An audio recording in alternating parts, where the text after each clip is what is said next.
தோழமை சொந்தங்களுக்கு பணிவான வணக்கங்கள்.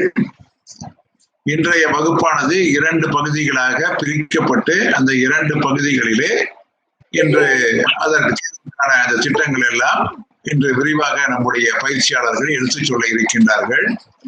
முதலாவதாக PLI, RPLI குறித்து இருக்கக்கூடிய முக்கியமான அந்த கருத்துக்களை எல்லாம் நம்முடைய அருமை தோழர் மகராஜன் அவர்கள் விளக்குவார்கள்.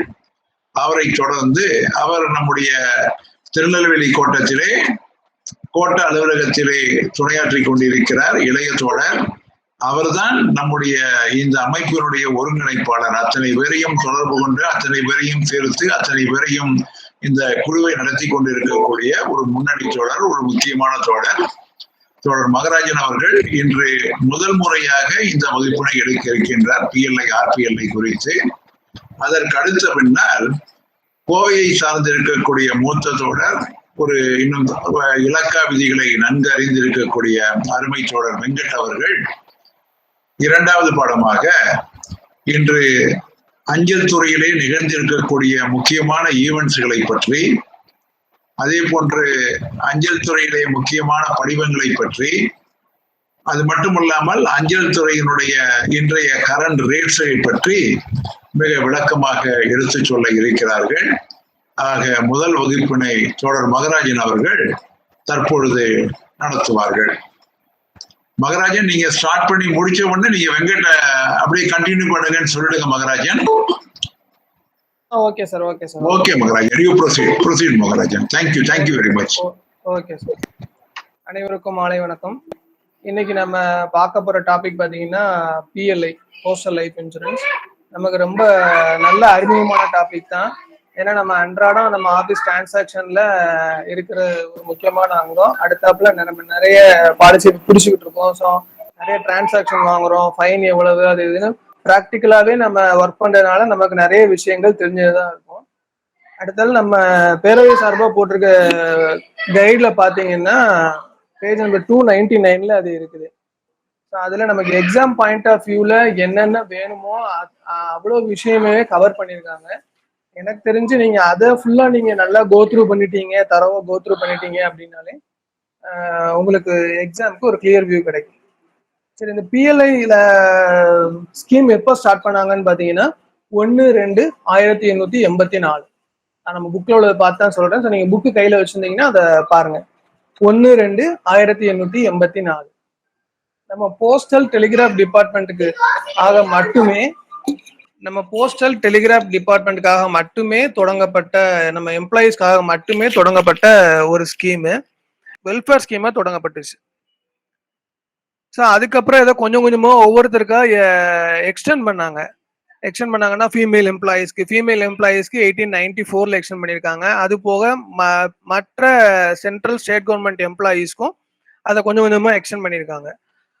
ஸோ RPLIங்கிறது இந்த இன்சூரன்ஸ் ஸ்கீம்ல ஒரு கமிட்டி, மல்ஹோத்ரா கமிட்டின்னு ஒன்று போட்டு அதுல ஒரு ரிஃபார்ம் ஏற்படுத்தணுங்கிற மாதிரி, அதாவது ரூரல் செக்டர்ல உள்ள பப்ளிக்கை கவர் பண்ணுங்கிறதுக்காக உண்டு பண்ணப்பட்டது தான் RPLI. அது 24/3/1995 அப்பந்தான் RPLI இன்ட்ரடியூஸ் பண்ணாங்க. அதே மாதிரி post office life insurance rules 2011. So அதோட எனாக்ட்மெண்ட் டேட் பார்த்தீங்கன்னா 28/4/2011. அதுல உள்ள ஆல்ட்ரேஷன்ஸ், இல்ல அதுல ஏதாவது சேர்க்கணும், இல்ல அதுல ஏதாவது நீக்கணும், இல்ல அதுல ஏதாவது மாடிஃபிகேஷன் அமெண்ட்மெண்ட் கொடுக்கணும் அப்படின்னா அது நம்மளோட பிரசிடென்ட் ஆஃப் இந்தியாவால மட்டும்தான் முடியும். ஸோ அதுதான் அந்த POLI ரூல்ஸ்ல ரூல் நம்பர் 2ல சொல்லியிருக்காங்க. ஸோ ரூல் நம்பர் 1 நம்ம PLI எப்போ கமெண்ட்ஸ் பண்ணாங்க, அப்ளிகபிலிட்டி எப்போ அப்படிங்கிறதுல இருந்து இருக்குது. Rule number 2 president only can make amendments in POLI rules 2011 தான் ரூல் நம்பர் 2. ஸோ நமக்கு இப்போ PLIக்குன்னு தனி டைரக்டரேட் ஆயிடுச்சு. நம்ம எல்லாத்துக்கும் தெரிஞ்சதுன்னா நம்மளோட மொத்த போஸ்டல் ஆப்ரேஷன்ஸும் 6 டைரக்டரேட்டா பிரிச்சாச்சு. அதுல நம்ம PLIக்குன்னு தனி டைரக்டரேட் இருக்கு. அதோட ஹெட் யாருன்னு பாத்தீங்கன்னா சீஃப் ஜெனரல் மேனேஜர் PLI. இதுதான் இதோட, அதாவது இந்த PLI சம்பந்தப்பட்ட அனைத்து விஷயங்களையும் முடிவு பண்ற உச்சகட்ட அதிகாரம் உடைய ஒரு மேனேஜ்மெண்ட். அதுக்கடுத்து இதனுடைய கணக்கு வழக்குகள் இதெல்லாம் எங்க மெயின்டைன் பண்றாங்கன்னு பாத்தீங்கன்னா டைரக்டர் PLI கொல்கட்டா, அவர் தான் இதனுடைய அக்கௌண்ட்ஸ், PLI RPLI ஓட அக்கௌண்ட்ஸ் எல்லாத்தையும் மெயின்டைன் பண்றாங்க. அடுத்து ரூல் நம்பர் 5 டெஃபினிஷன்ஸ் நம்மளோட பிஎல்ஐ ரூல்ஸ் 2011ல ஒரு 35 டெஃபினிஷன் இருக்கு. அதுல ரொம்ப முக்கியமான ஒரு சில டெஃபினிஷனை நம்ம புக்ல எக்ஸாம் பாயிண்ட் ஆஃப் வியூல முக்கியமானது எல்லாத்தையும் கொடுத்துருக்குறோம். ஆனா எல்லாத்தோடைய கிரக்ஸ் என்னங்கிறத மட்டும் சொல்றேன். புக்ல கொடுத்துருக்க இம்பார்ட்டன்ட் பாயிண்ட்ஸ் வர்றப்ப உங்களுக்கு அதனோட எக்ஸ்பான்ஷனை கிளியரா சொல்றேன். ஃபர்ஸ்ட் ஒன் வந்து அக்செப்டன்ஸ் லெட்டர்னா என்னன்னா, நம்ம ஒரு பிஎல்ஐ பாலிசி போடுறோம், பாலிசி போட்டாச்சு, அக்செப்ட் பண்றாங்கன்னா அது அந்த பாலிசியை யார் அக்செப்ட் பண்ணணும்ட்டு நமக்கு இருக்குது. ஸோ அவங்க அக்செப்ட் பண்ணி பாலிசி பாண்டா ரெடியான பிறகு நமக்கு ஒரு அக்செப்டன்ஸ் லெட்டர், ஒரு பிஎல்ஐ பாலிசி, அது போக ஒரு பாஸ்புக் இதெல்லாம் கொடுப்பாங்க இல்லையா. ஸோ அதுல வந்து நம்மளோட பாலிசி எப்போ அக்செப்ட் ஆச்சு, எப்போ மெச்சூரிட்டி, லாஸ்ட் ப்ரீமியம் எப்போ மெச்சூரிட்டி டேட், இது எல்லாத்தையும் போட்டு ஒரு அக்செப்டன்ஸ் லெட்டர் ஒன்று இருக்கும். பாண்ட்ல ஆக்சுவலா அந்த டீடைல்ஸ்லாம் இருக்கும். அதோட ஒரு என்ன சொல்றது, ஒரு வெல்கம் லெட்டர் மாதிரி ஒன்று இருக்கும். ஸோ அதுதான் அக்செப்டன்ஸ் லெட்டர். அது வந்து அந்த அக்செப்டிங் அத்தாரிட்டி யாரு இன்சூரன்ஸ் போட்டிருக்காங்களோ அவங்களுக்கு கொடுப்பாங்க. அக்செப்டிங் அத்தாரிட்டினா யாரு? நம்ம போடுற சம் அஷ்யூர்டை பொறுத்து ஒவ்வொரு பிஎல்ஐ பாலிசியையும் அக்செப்ட் பண்றதுக்கு ஒவ்வொருத்தருக்கும் டெசிக்னேட் பண்ணியிருக்காங்க. இப்ப பாத்தீங்கன்னா உதாரணத்துக்கு நம்ம ஒரு 5 லட்சம் ரூபாய் வரைக்கும் சம் அஷ்யூர்டு போட்டோம் அப்படின்னா, 20 லட்சம் ரூபாய் வரைக்கும் சம் அஷ்யூர்டு போட்டோம் அப்படின்னா, நம்மளோட போஸ்ட் மாஸ்டர் HOCPC இருக்கு பாத்தீங்களா, அங்க உள்ள post master, senior post master, இல்லைன்னா ஒரு ஹெட் ஆஃபீஸ், அதாவது டைரக்டர், ஏடி லெவல்ல இருக்க அவங்களே வந்து பண்ணிடலாம். அந்த HO லெவல்லயே உள்ள post master, senior post master, chief post master அவங்களே வந்து பண்ணுவாங்க. இதுவே 20 லட்சத்துக்கு மேல இருந்துச்சு அப்படின்னா டிவிஷனல் ஹெட் பண்ணுவாங்க, இல்லைன்னா சீஃப் போஸ்ட் மாஸ்டர், இல்லைன்னா GPO அந்த மாதிரி இடங்கள்ல இருக்க போஸ்ட் மாஸ்டர்ஸ் அவங்க பண்ணுவாங்க. ஸோ அந்த மாதிரி ஒவ்வொரு நம்ம போடுற சம் அஷ்யூர்ட் லெவலை வச்சு யார் அந்த ப்ரப்போசலை அக்செப்ட் பண்ணணும்னு இருக்குது. ஸோ இவர் அக்செப்ட் பண்ண பிறகுதான் அந்த அக்செப்டன்ஸ் லெட்டர் அப்படிங்கிறது ஜென்ரேட் பண்ணி நம்ம அந்த பாலிசி போட்டவருக்கு கொடுக்குறோம். அடுத்த டெஃபினிஷன் என்ன, ஏஜ் ப்ரூஃப்னா எல்லாத்துக்குமே தெரியும். நம்ம பிஎல்ஐ பாலிசி ப்ரொக்யூர் பண்ற அவ்வளவு பேத்துக்குமே தெரியும். ஸ்டாண்டர்ட் ஏஜ் ப்ரூஃப் மட்டும் வச்சுதான் நம்ம பிஎல்ஐ பாலிசிஸ் போட முடியும். நான் ஸ்டாண்டர்ட் ஏஜ் ப்ரூஃப் வச்சு பிஎல்ஐ பாலிசிஸ் போடவே முடியாது. ஏஜ் ப்ரூஃப்ங்கிறது என்னன்னா, அடுத்த பர்த்டேல அவரோட ஏஜ் என்னங்கிறத நம்மளால கணிக்க கூடியதுக்கு அவர் தரக்கூடிய ஒரு ப்ரூஃப், அதுதான் ஏஜ் ப்ரூஃப். சரிங்களா? இந்த டெஃபினிஷன்ல நமக்கு இருக்கிற 6 டைப் ஆஃப் பிஎல்ஐ பாலிசிஸ் பத்தியும் ஒரு டெஃபினிஷன் இருக்குது. ஆனா நம்ம அதை ஒவ்வொரு பாலிசி வரும்போதும் அதனுடைய டெஃபினிஷன் சொல்றேன். அதுக்கடுத்து ஆட்டோ பெய்டப் பாலிசின்னு ஒன்று சொல்றாங்க. அப்படின்னா என்னன்னா, அதாவது ஒரு பாலிசி போட்டாச்சு, 36 பிரீமியம் கட்டியிருப்பாங்க, 3 வருஷமும் முடிஞ்சிருக்கும், அதுக்கு பிறகு அவர் பிரீமியம் கட்டாம விட்டுறாரு. அந்த மாதிரி இருக்க ஒரு பாலிசி, அதாவது அந்த மெச்சூரிட்டி டேட்ல ஃபுல் சம் அஷ்யூர்டோட மெச்சூர் பண்ணி வாங்கலாம். அப்படி இல்லை அதுக்கு முன்னாடி வாங்குறாங்க அப்படின்னா ரெடியூஸ் சம் அஷ்யூர்டோட கொடுப்பாங்க. டிஸ்கன்டினியூ பண்ணியிருந்தாங்க அப்படின்னா நம்ம எவ்வளவு பிரீமியம் கட்டியிருக்கோமோ அதுக்கு ப்ரொபோர்ஷனேட்டான சம் அஷ்யூர்டோட கொடுப்பாங்க. அதுதான் பெய்ட் அப் பாலிசி. அடுத்த definition CPC, central processing centre. நமக்கு எல்லாம் தெரிஞ்சதுதான், ஒவ்வொரு ஹெச்ஓலையும் ஒரு சென்ட்ரல் ப்ராசஸிங் சென்டர் இப்போ இருக்கு. இப்போ நம்ம முன்னாடிலாம் வந்து பிஎல்ஐ ஆர்பிஎல்ஐ ப்ரொபோசல்ஸ் எல்லாம் போட்டோம்னா அக்செப்ட் பண்றது ரீஜனல் ஆஃபீஸ் அங்க சென்னை அங்கெல்லாம் போய் இது பண்ணி வரும். இப்போ அப்படி கிடையாது, டீசென்ட்ரலைஸ் பண்ணியாச்சு. ஸோ டீசென்ட்ரலைஸ் பண்ண பிறகு சிபிசின்னு ஒன்று ஹெச்ஓல ஏற்படுத்தியிருக்காங்க. ஸோ இந்த சிபிசி வந்து ஒவ்வொரு ஹெச்ஓலையும் இருக்கும். இதுல தான் நம்ம பிஎல்ஐ ஆர்பிஎல்ஐ சம்பந்தப்பட்ட எல்லா ஒர்க்கும் நம்ம செய்யறோம். அடுத்து கம்யூட்டேஷன்னா என்னன்னா, ஒரு பாலிசி போட்டாச்சு, நம்ம பிரீமியம் போட்டு கட்டிக்கிட்டு இருக்கோம், அதுல ஒரு சில சேஞ்சஸ் கொடுக்க போறோம். சேஞ்சஸ்னா என்ன பண்ண போறோம் அப்படின்னா, அதனுடைய மெச்சூரிட்டி டேட்ல கை வைக்க போறதே கிடையாது. மெச்சூரிட்டி டேட்டை மாத்தாம என்னோட சம் அஷ்யூர்டை மாத்துறேன், கூட்டுறேன், குறைக்கிறேன். ஸோ சம் அஷ்யூர்டை கூட்டினா நான் பிரீமியம் அதிகமாக கட்ட வேண்டியிருக்கும், இல்லை ஒருவேளை குறைச்சேன்னா கம்மியாக கட்ட வேண்டியிருக்கும் இல்லையா. ஸோ இதை பொறுத்து அதே மாதிரி பிரீமியம் டேர்ம் அப்படிங்கிறாங்க. ஸோ இதை மட்டும் அதாவது மெச்சூரிட்டி டேட்டை கை வைக்காம மற்ற ஆல்ட்ரேஷன்ஸ் கொடுக்கறதுக்கு பேரு கம்யூட்டேஷன் ஆஃப் த பாலிசி. இதுவே இன்னொன்று இருக்குது, கன்வர்ஷன்னா என்னன்னு பாத்தீங்கன்னா, நம்ம டேட் ஆஃப் மெச்சூரிட்டியே மாத்தலாங்க. அதாவது ஒரு பாலிசியோட டைப்பே இன்னொரு டைப் ஆஃப் பாலிசியா மாத்தலாம். இப்போ whole life assurance policy endowment assurance பாலிசியா மாத்துறது, அதோட மெச்சூரிட்டி டேட்டை இது கம்மி பண்றது. மெச்சூரிட்டி டேட்டை கம்மி பண்றோம் அப்படின்னா ஆட்டோமேட்டிக்கா என்ன ஆகும், பிரீமியம் அதிகப்படியா நம்ம கட்ட வேண்டியிருக்கும். ஸோ அதுக்கு பேரு கன்வர்ஷன் ஆஃப் த பாலிசி. சரி, டேட் ஆஃப் அக்செப்டன்ஸ்னா என்ன? நம்மளோட பிஎல்ஐ பாண்டு ஆர்பிஎல்ஐ பாண்ட்ல எல்லாம் பாத்தீங்கன்னா டேட் ஆஃப் அக்செப்டன்ஸ்னு ஒன்று இருக்கும். அதுல ஒரு தேதியை போட்டிருப்பாங்க. அந்த தேதியில இருந்துதான் இந்த அக்செப்டன்ஸ் லெட்டர்லயே அந்த தேதி இருக்கும், நம்மளோட பிஎல்ஐ பாண்ட்லயும் இருக்கும். அந்த ப்ரொபோசல் அக்செப்ட் ஆயிருக்குன்னு அர்த்தம். இந்த அக்செப்ட் ஆயிருக்குங்கிறதுக்கு என்ன மீனிங்கிறது அடுத்ததுல தெரியும். அது என்ன அப்படின்னா, அடுத்த டெஃபினிஷன் வந்து date of commencement of risk அப்படின்னு சொல்றாங்க. அது என்ன டேட் ஆஃப் கமென்ஸ்மெண்ட் ஆஃப் ரிஸ்க்னா, நம்ம பிஎல்ஐ பாலிசி எதுக்காக போடுறோம்?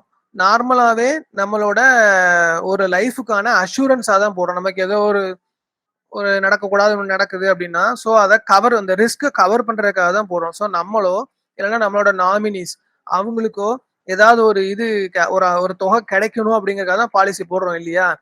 ஆனா இப்போ இந்த நமக்கு ஏதோ ஒண்ணு ஒரு நடக்கக்கூடாத சம்பவம் நடக்குன்னு சொல்றோம் இல்லையா? இது நடந்தா எப்ப நடந்தா நமக்கு இந்த ரிஸ்க் கவர் ஆகும் அப்படிங்கிறது தான் இந்த date of commencement of risk. அதான் நம்ம பிஎல்ஐ பாலிசி நம்ம ஆபீஸ்ல போட்டுறோம், அதை எஸ்ஓக்கு அனுப்புவோம், பியூல போட்டிருந்தா எஸ்ஓக்கு அனுப்புவோம், எஸ்ஓல இருந்து ஹெச்ஓக்கு அனுப்புவோம் இல்லையா? எல்லாம் போயிரும். ஆனா அந்த பர்டிகுலர் ப்ரொபோசலை அக்செப்ட் பண்றதுக்கு ஒரு அத்தாரிட்டியை டெசிக்னேட் பண்ணிருக்காங்கல்ல, அவங்க அந்த பாலிசியை அக்செப்ட் பண்ணணும். அக்செப்ட் பண்ற அந்த டேட், அதுல இருந்து தான் நமக்கு ரிஸ்க் கவர் ஆகும். இப்ப நம்ம பிஓல ஒரு பாலிசி ப்ரொக்யூர் பண்ணிட்டோம், இன்னைக்கு டேட்ல ப்ரொக்யூர் பண்றோம், எஸ்ஓ ஹெச்ஓலாம் தாண்டி அது நம்மளோட சிபிசிக்கு போய் அக்செப்டன்ஸ் ஆகணும். இதுக்கு இடையில ஒரு 20 டேஸோ இல்லை ஒரு 30 டேஸோ ஏதோ ஒரு டைம் ஆகுதுன்னா, இந்த மீன் டைம்ல அந்த பாலிசி போட்டவருக்கு ஏதோ ஒன்று ஆச்சுன்னா அப்போ ரிஸ்க் கவர் ஆகாது. ஸோ உங்களோட பாலிசி அக்செப்ட் ஆனா மட்டும்தான் நமக்கு ரிஸ்க் கவர் ஆகும். ஸோ அந்த டேட் ஆஃப் அக்செப்டன்ஸ்ங்கிறது ரொம்ப முக்கியம். அதுல இருந்து தான் நமக்கு ரிஸ்க் கவர் ஆகும். சரிங்களா? அடுத்து டைரக்ட் ஏஜென்ட். இப்போ ட்ரெண்ட்ல இருக்க ரொம்ப முக்கியமான விஷயம் டைரக்ட் ஏஜென்ட். ஸோ நம்ம டிபார்ட்மெண்ட்ல இந்த பிசினஸை எப்படியாச்சும் ரொம்ப முன்னெடுத்து செய்யணும், நமக்கு நிறைய ரெவன்யூ உண்டு பண்ணணும் அப்படின்ட்டு ஒரு தனியா டைரக்டரேட் உண்டு பண்ணியாச்சு. ஸோ அடுத்து என்ன செய்யலாம் அப்படின்னு பார்த்தாங்க. இப்போ எல்லாருமே ஏஜென்ட் ஆயிட்டோம். முன்னாடிலாம் வந்து ஏஜென்ட் கோடு வந்து ஒரு சிலர்கிட்ட தான் இருக்கும். நம்மலாம் ஏஜென்ட் நம்ம பாலிசி ப்ரொக்யூர் பண்ணலாங்கிற விஷயமே நமக்கு நிறைய பேருக்கு தெரிஞ்சிருக்காது. நான்லாம் ஜாயின் பண்ணப்ப எனக்கும் தெரியாது.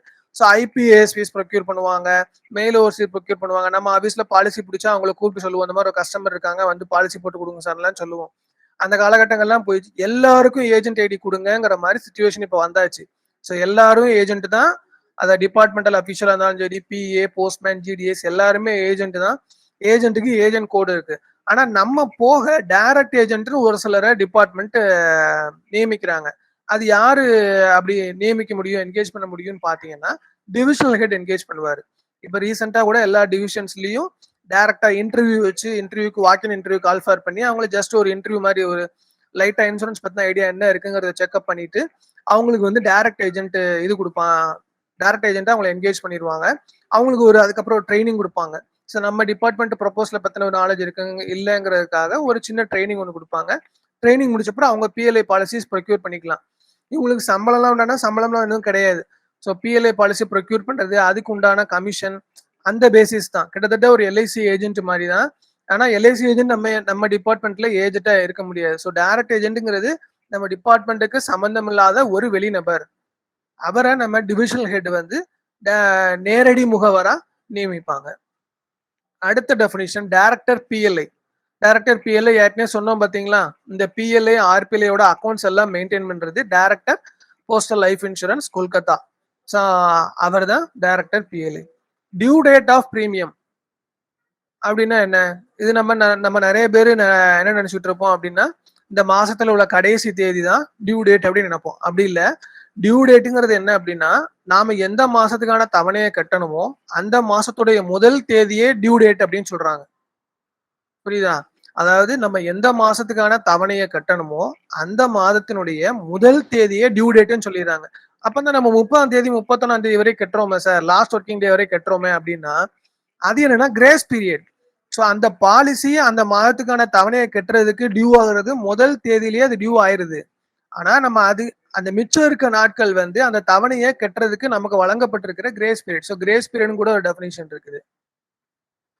இன்னொரு முக்கியமான விஷயம், ஃப்ரீ லுக் பீரியட்னு ஒன்று இருக்கு. சரிங்களா? ஃப்ரீ லுக் பீரியட்னா என்னன்னா, ஒரு 15 நாள் கொடுக்குறாங்க. இப்போ ஒருத்தர் பாலிசி போட்டாரு, நம்ம கிட்ட வந்தாரு, டிஓலயோ எஸ்ஓலயோ பாலிசி ப்ரொபோசல்லாம் ஃபில்அப் பண்ணி கொடுத்தாச்சு, இது பண்ணியாச்சு.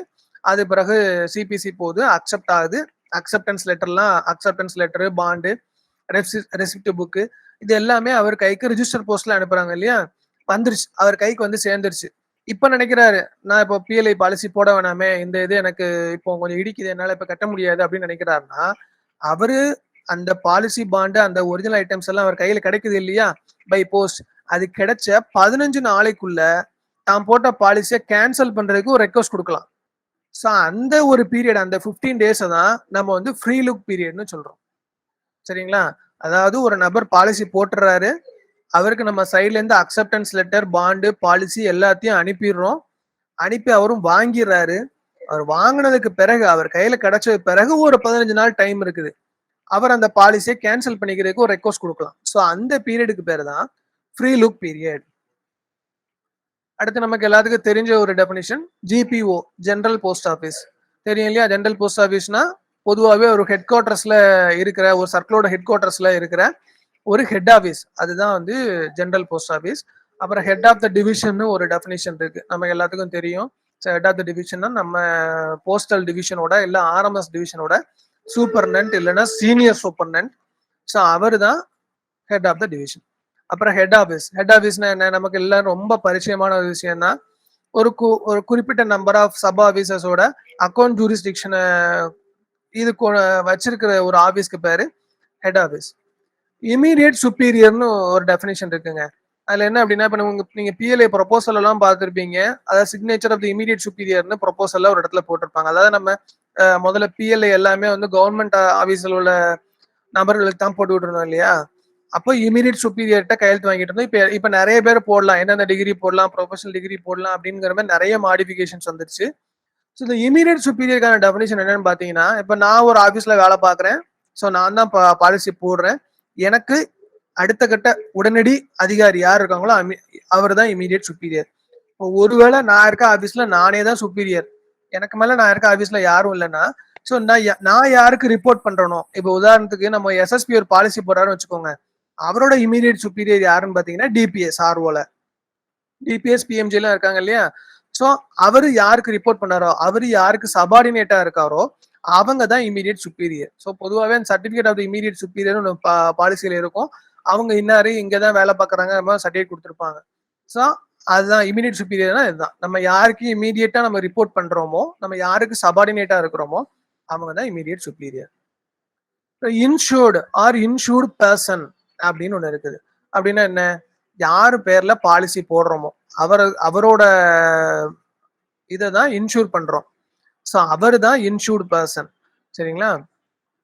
அடுத்து லாப்சிங் ஆஃப் பாலிசிஸ் அப்படின்னா என்னன்னா, ஒரு பாலிசி இருக்குது, 3 வருஷத்துக்கு மேல நம்ம எக்ஸிஸ்டன்ஸ், அதாவது லைவ் யூஸ் பண்ணிக்கிட்டு இருக்கிறோம். ஆனா அது எப்போ லேப்ஸ் ஆயிடுச்சுன்னு சொல்லுவோம் அப்படின்னா, ஒரு 12 மாசம் வரைக்கும் அதுக்கு பிரீமியம் கட்டாமலேயே போட்டிருந்தோம் அப்படின்னா லேப்ஸ்ன்னு சொல்லுவோம். இப்ப இதுலயே வந்து 2 விதமா இருக்குது. இப்போ ஒரு பாலிசி ஆரம்பிச்சு 3 வருஷத்துக்கு கம்மியா இருக்குது அப்படின்னா, அதுல 6 டிஃபால்ட் வரைக்கும் தான் நம்ம கட்டவே முடியும். அதாவது நம்ம 6 பாலிசி வரைக்கும் தான் கட்டாம போட்டு இது பண்ண முடியும். ஒரு பாலிசி ஆரம்பிச்சு 3 வருஷத்துக்குள்ளதான் ஆகுது அப்படின்னா, அந்த பாலிசியில நம்ம 6 மாதங்கள் வரைக்கும் தான் டிஃபால்ட் போட்டு கட்டாம இருக்கலாம். அதுவே 3 வருஷத்துக்கு மேல ஆன பாலிசினா இந்த இது வந்து 12 மாசம் வரைக்கும் நம்ம கட்டாம இருந்து டிஃபால்ட் போட்டு கட்டலாம். சரிங்களா? அப்போ 3 வருஷத்துக்கு கம்மியான பாலிசி எப்ப லேப்ஸ் ஆகும்? 6 மாசம் கட்டாம போட்டிருந்தாலே அது லேப்ஸ் ஆயிரும். அதுவே நீங்க அந்த பாலிசி ஆரம்பிச்சு டேட் ஆஃப் அக்செப்டன்ஸ்ல இருந்து 3 வருஷத்துக்கு மேல ஆயிடுச்சுன்னா, அந்த பாலிசி 12 மாதங்கள் வரைக்கும் நம்ம கட்டாம வச்சிருந்தா கூட கட்டி ரிவைவல் பண்ணி தொடரலாம். அதுதான் லேப்சிங் ஆஃப் பாலிசிஸ். அப்புறம் life insurance, postal life insurance சொல்றோம் இல்லையா? அதுல லைஃப் இன்சூரன்ஸ்ங்கிற டேர்ம் என்ன? அது வந்து நம்ம கிட்ட பாலிசி போடுறவரோட ஏற்படுத்திக்கிற ஒரு உடன்படிக்கை. It is a contract by the government. நம்ம அரசு சார்பில் அந்த நபரோட நம்ம ஒரு கான்ட்ராக்ட் போட்டுக்கிறோம். என்ன அப்படின்னா, நீ ஒரு பிரீமியம் கட்டு, மாசத்துக்கு ஒரு தடவையோ இல்ல காலாண்டுக்கு ஒரு அரையாண்டுக்கு ஒரு தடவையோ ஒரு பிரீமியம் கட்டு, இவ்வளவு தொகைக்கு இவ்வளவு பிரீமியம் கணக்கு பண்ணி வாங்குறோம் இல்லையா? ஸோ அப்படி வாங்கினா அந்த பர்சனுக்கு ஒரு பெனிஃபிட், அதாவது அண்டர்டேக் பண்ணிக்கிறோம். ஏதாவது ஒண்ணு நடக்குது இல்ல நடக்கல அப்படின்னா கூட ஒரு பர்டிகுலர் வயசுக்கு பிறகு இவ்வளவு தொகை தாரோம் அப்படிங்கிற மாதிரி சர்டன் கண்டிஷன்ஸ் போட்டு நம்ம எடுத்துக்கிற கான்ட்ராக்ட், அதுதான் நம்மளுடைய லைஃப் இன்சூரன்ஸ். அடுத்த definition manager R post master. தெரியுமா? சிபிசில ப்ரொபோசல்ஸ்லாம் இருக்கும். அதை அக்செப்ட் பண்றதுக்கு மேனேஜர்னு ஒருத்தங்க இருப்பாங்க. அந்த போஸ்ட்ல வந்து எல்எஸ்ஜியை போடலாமா, ஹெச்எஸ்ஜியை போடலாமா, இவங்க பார்க்கலாமா, அவங்க பார்க்கலாமாங்கிற மாதிரிலாம் நிறைய டிஸ்கஷன் இருந்துச்சு. ஸோ பொதுவாகவே வந்து ஒரு சிபிசியோட மேனேஜர் அப்படின்னு யாரும் பார்த்தீங்கன்னா அந்த ஹெச்ஓவை கண்ட்ரோல் பண்ற போஸ்ட் மாஸ்டர் தான். சரிங்களா? அந்த ஹெட் ஆஃப் த அதுல சென்ட்ரல் ப்ராசஸிங் சென்டர் ஒன்று வச்சிருக்கோம் இல்லையா, அந்த பிஎல்ஐ ஆர்பிஎல்ஐ ஒர்க்ஸ் எல்லாம் கேரி அவுட் பண்றதுக்கு ஒருத்தர் ஒரு போஸ்ட் மாஸ்டர் இருக்காரு இல்லையா, அந்த சிபிசியோட போஸ்ட் மாஸ்டர், அவர் தான் வந்து மேனேஜர். அடுத்து மார்க்கெட்டிங் ஸ்டாஃப். மார்க்கெட்டிங் ஸ்டாஃப்னா எல்லாத்துக்குமே தெரியும் இல்லையா, நம்ம எல்லாருமே இப்போ மார்க்கெட்டிங் ஸ்டாஃப் தான். முன்னாடி சொன்ன மாதிரி ஐபி ஏஎஸ்பி அப்படின்னு நம்ம எதோ நினைச்சுக்கிட்டு இருந்தோம், அப்படி இல்லை. இப்போ நம்ம எல்லாத்துக்கும் ஏஜென்ட் ஐடி கொடுத்தாச்சு. நம்ம எல்லாருமே இந்த இன்சூரன்ஸ் சம்பந்தம், இன்சூரன்ஸ் இல்லாம நம்மளோட எல்லா ப்ராடக்ட்ஸுமே மார்க்கெட்டிங் பண்ணணும். ஸோ நம்ம எல்லாருமே marketing staff, including BPM, postman, PA, IP, ASP. இப்போ டிஓபிஎல்ஐன்னு கூட ஒரு போஸ்ட் வச்சிருக்கோம், அதான் டெவலப்மெண்ட் ஆஃபீஸர் பிஎல்ஐ. அது வந்து ஒவ்வொரு டிவிஷனுக்கும் ஒருத்தங்க இருப்பாங்க. ஸோ அவங்க வந்து அந்த டிவிஷன்ல உள்ள இந்த மாதிரி மார்க்கெட்டிங் விஷயங்கள், அப்புறம் பிஎல்ஐ கேன்வாஸ் பண்றது, அந்த மாதிரி விஷயங்கள் எல்லாத்தையும் பாக்குறாங்க. இப்போ இந்த மார்க்கெட்டிங் ஸ்டாஃப்ல யாரையும் இன்க்ளூட் பண்ணியிருக்கோம்? Direct agent. அவங்களும் இந்த மார்க்கெட்டிங் ஸ்டாஃப் கீழே வருவாங்க. டைரக்ட் ஏஜென்ட்ங்கிறவங்க யார் வேணாலும் இருக்கலாம். ஆனா எல்ஐசி ஏஜென்ட் இருக்கிறவங்க நம்ம பிஎல்ஐ பாலிசிக்கு இது பண்ண மாட்டோம். அடுத்து பெய்டப் பாலிசி. ஏற்கனவே ஆட்டோ பெய்டப் பாலிசின்னு ஆட்டோ பெய்டப்னு ஒன்று பார்த்தோம். இது பெய்டப். அந்த ஆட்டோ பெய்டப்புங்கிறது 3 வருஷம் ஆயிருக்கும், 36 பிரீமியம் கட்டியிருப்பாங்க. ஸோ அந்த மாதிரியான ஒரு பாலிசி இடையில முடிஞ்சா எப்படி, ஃபுல்லா முடிஞ்சா எப்படிங்கிற மாதிரி பார்த்தோம். இந்த பெய்டப் பாலிசினா என்னதான், அதே தான். ஆனா அந்த 3 வருஷம் 36 மாசங்கிறது இல்ல. இதுல ஃபர்தரா எதுவும் நீங்க பிரீமியம் கட்ட வேண்டியது இருக்காது. அப்படி இருக்கிற பட்சத்துல ஒரிஜினல் சம் அஷ்யூர்ட் என்னவோ அதுக்கு நம்ம டேட் ஆஃப் மெச்சூரிட்டியில வாங்கலாம். அப்படி இல்லை அப்படின்னா இடையிலேயே நம்ம டெர்மினேட் பண்றோம், டிஸ்கண்டினியூ பண்றோம் அப்படின்னா அந்த ஸ்டிப்புலேட்டட் டேர்ம்ல நீங்க என்ன பிரீமியம் கட்டிருக்கீங்களோ அதுக்கு ப்ரொபோர்ஷனேட் ஆன ரெடியூஸ்ட் சம் அஷ்யூர்ட் என்னவோ அதுக்கு பேமெண்ட் கொடுப்பாங்க. அடுத்து பே அண்ட் அக்கௌண்ட்ஸ் ஆஃபீஸர்னு ஒருத்தர் சொல்றாங்க. அது யாரு பே அண்ட் அக்கௌண்ட்ஸ் ஆஃபீஸர்? நம்ம எல்லாத்துக்கும் பே அண்ட் அக்கௌண்ட்ஸ் ஆஃபீஸர் யாரு? ஹெச்ஓடைய போஸ்ட் மாஸ்டர். அதாவது டிராயிங் அண்ட் டிஸ்பர்சிங் ஆஃபீஸர், டிடிஓன்னு சொல்லுவோம் இல்லையா. நம்மளுடைய சம்பளம் எல்லாம் யாரு டிரா பண்றாங்க? அந்தந்த ஹெச்ஓ போஸ்ட் மாஸ்டர் தான் டிரா பண்றாங்க எல்லாத்துக்குமே.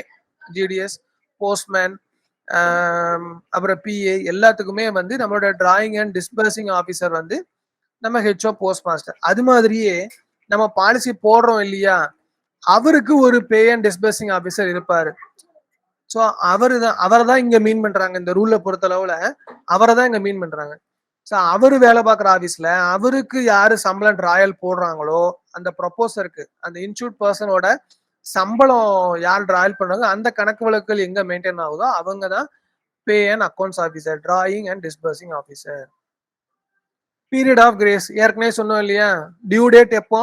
ஒரு பாலிசி போட்டாச்சு, இந்த மாசம் தவணை கட்டணும் அப்படின்னா அதனுடைய முதல் தேதியே நமக்கான டியூ டேட். மிச்சம் இருக்க நாட்கள்ல என்ன சொன்னோம், கடைசி வேலை நாள் 30th 30ஆம் தேதி கட்டுறோம், 31ஆம் தேதி வரை கட்டுறோம் அப்படின்னா அது என்னது? Grace period. அந்த பாலிசி கட்ட வேண்டிய காலங்கிறது முதல் நாள்லயே அது டியூ ஆயிருது. நமக்கு கொடுக்கப்படுற இதுதான் கிரேஸ் பீரியட் தான் அந்த 30ஆம் தேதி வரைக்கும் 31ஆம் தேதி வரைக்கும்ங்கிறது. ஒருவேளை கடைசி தேதி வந்து சண்டே வரனா என்ன பண்ணுவோம், அதுக்கு முந்தின வேலை நாள்லயே நம்ம கட்டணும். அடுத்த definition policy in force. Policy in ஃபோர்ஸ்னா என்னன்னு பாத்தீங்கன்னா என்ன அர்த்தம்? இன்ஃபோர்ஸ்னாலே என்ன அர்த்தம்? நடப்புல இருக்கிற ஒரு பாலிசி அப்படின்னா என்ன, எல்லா நம்ம கட்ட வேண்டிய தவணையெல்லாம் கரெக்டா கட்டிக்கிட்டு இருக்கோம், அது வந்து டிஃபால்ட் இல்லாம லேப்ஸ் ஆகாம அந்த மாதிரி எதுவும் இல்லாம இருக்கிற ஒரு பாலிசி தான் பாலிசி இன் ஃபோர்ஸ். அடுத்து POLIF, post office life insurance fund. அதான் பிஓஎல்ஐஎஃப். ஒருத்தங்க paid up policy, auto paid up policy கேட்டிருக்கீங்க. அதாவது 3 வருஷம் முடிஞ்சு 36 பிரீமியம் கட்டி அவர் அதுக்கப்புறம் வந்து கெட்ட விருப்பம் இல்லாம விட்டுறாரு அப்படின்னா அது வந்து ஆட்டோ பெய்டப் பாலிசி. சரிங்களா? அதுக்கு இதுக்கு ஒன்றும் வித்தியாசம். அதுல இந்த 3 வருஷம் முடிஞ்சிருக்கணும், 36 பிரீமியம் கட்டியிருக்கணுங்கிறது தான் ஆட்டோ பெய்டப்பும் பெய்டப் பாலிசிக்கும் உள்ள வித்தியாசங்க, வேற ஒன்றும் இல்லை. அதாவது டேட் ஆஃப் மெச்சூரிட்டில எடுத்தா அந்த சம் அஷ்யூர்ட் அதுலயே இது பண்ணுவாங்க. இல்ல அதுக்கு முன்னாடியே டெர்மினேட் பண்ணதா ரெடியூஸ் சம் அஷ்யூர்ட் ப்ரொபோர்ஷனேட்டா கட்டுவாங்க. இது ரெண்டுமே கண்டிஷன் சேம் தான். ஆனா 3 வருஷம் முடிஞ்சிருக்கணும், 36 பிரீமியம் கண்டிப்பா கட்டியிருக்கணுங்கிறது ஆட்டோ பெய்ட் அப். அது இல்லாது பெய்ட் அப் பாலிசி. ஓகேவா? அடுத்து நமக்கு ரொம்ப தெரிஞ்சதுதான் postmaster general. Postmaster general யாரு? நம்மளுடைய ரீஜியனோட head.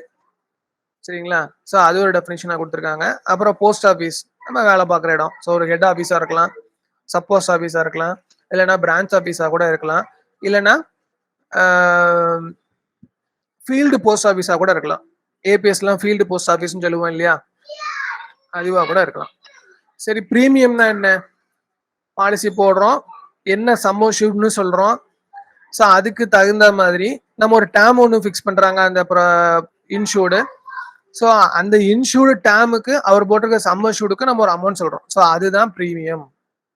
POLF post office life insurance ஃபண்டுங்க. சரிங்களா? அதான் என்ன அப்படின்னா, நம்ம இப்போ பாலிசி போட்டுறோம், பிரீமியம் கட்டுறீங்க.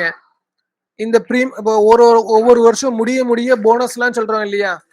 இப்போ நமக்கு இத்தனை லட்ச ரூபா பாலிசி, இப்போ அதாவது PLIக்கு இவ்வளவு 1000 ரூபாய்க்கு இவ்வளவு போனஸ், ஒவ்வொன்றுத்துலயும் ஒவ்வொரு போனஸ் ரேட் இருக்கு இல்லையா? ஸோ இந்த போனஸ் பிளஸ் நம்ம கட்டின பிரீமியம், இதோட அக்கௌண்டிங்.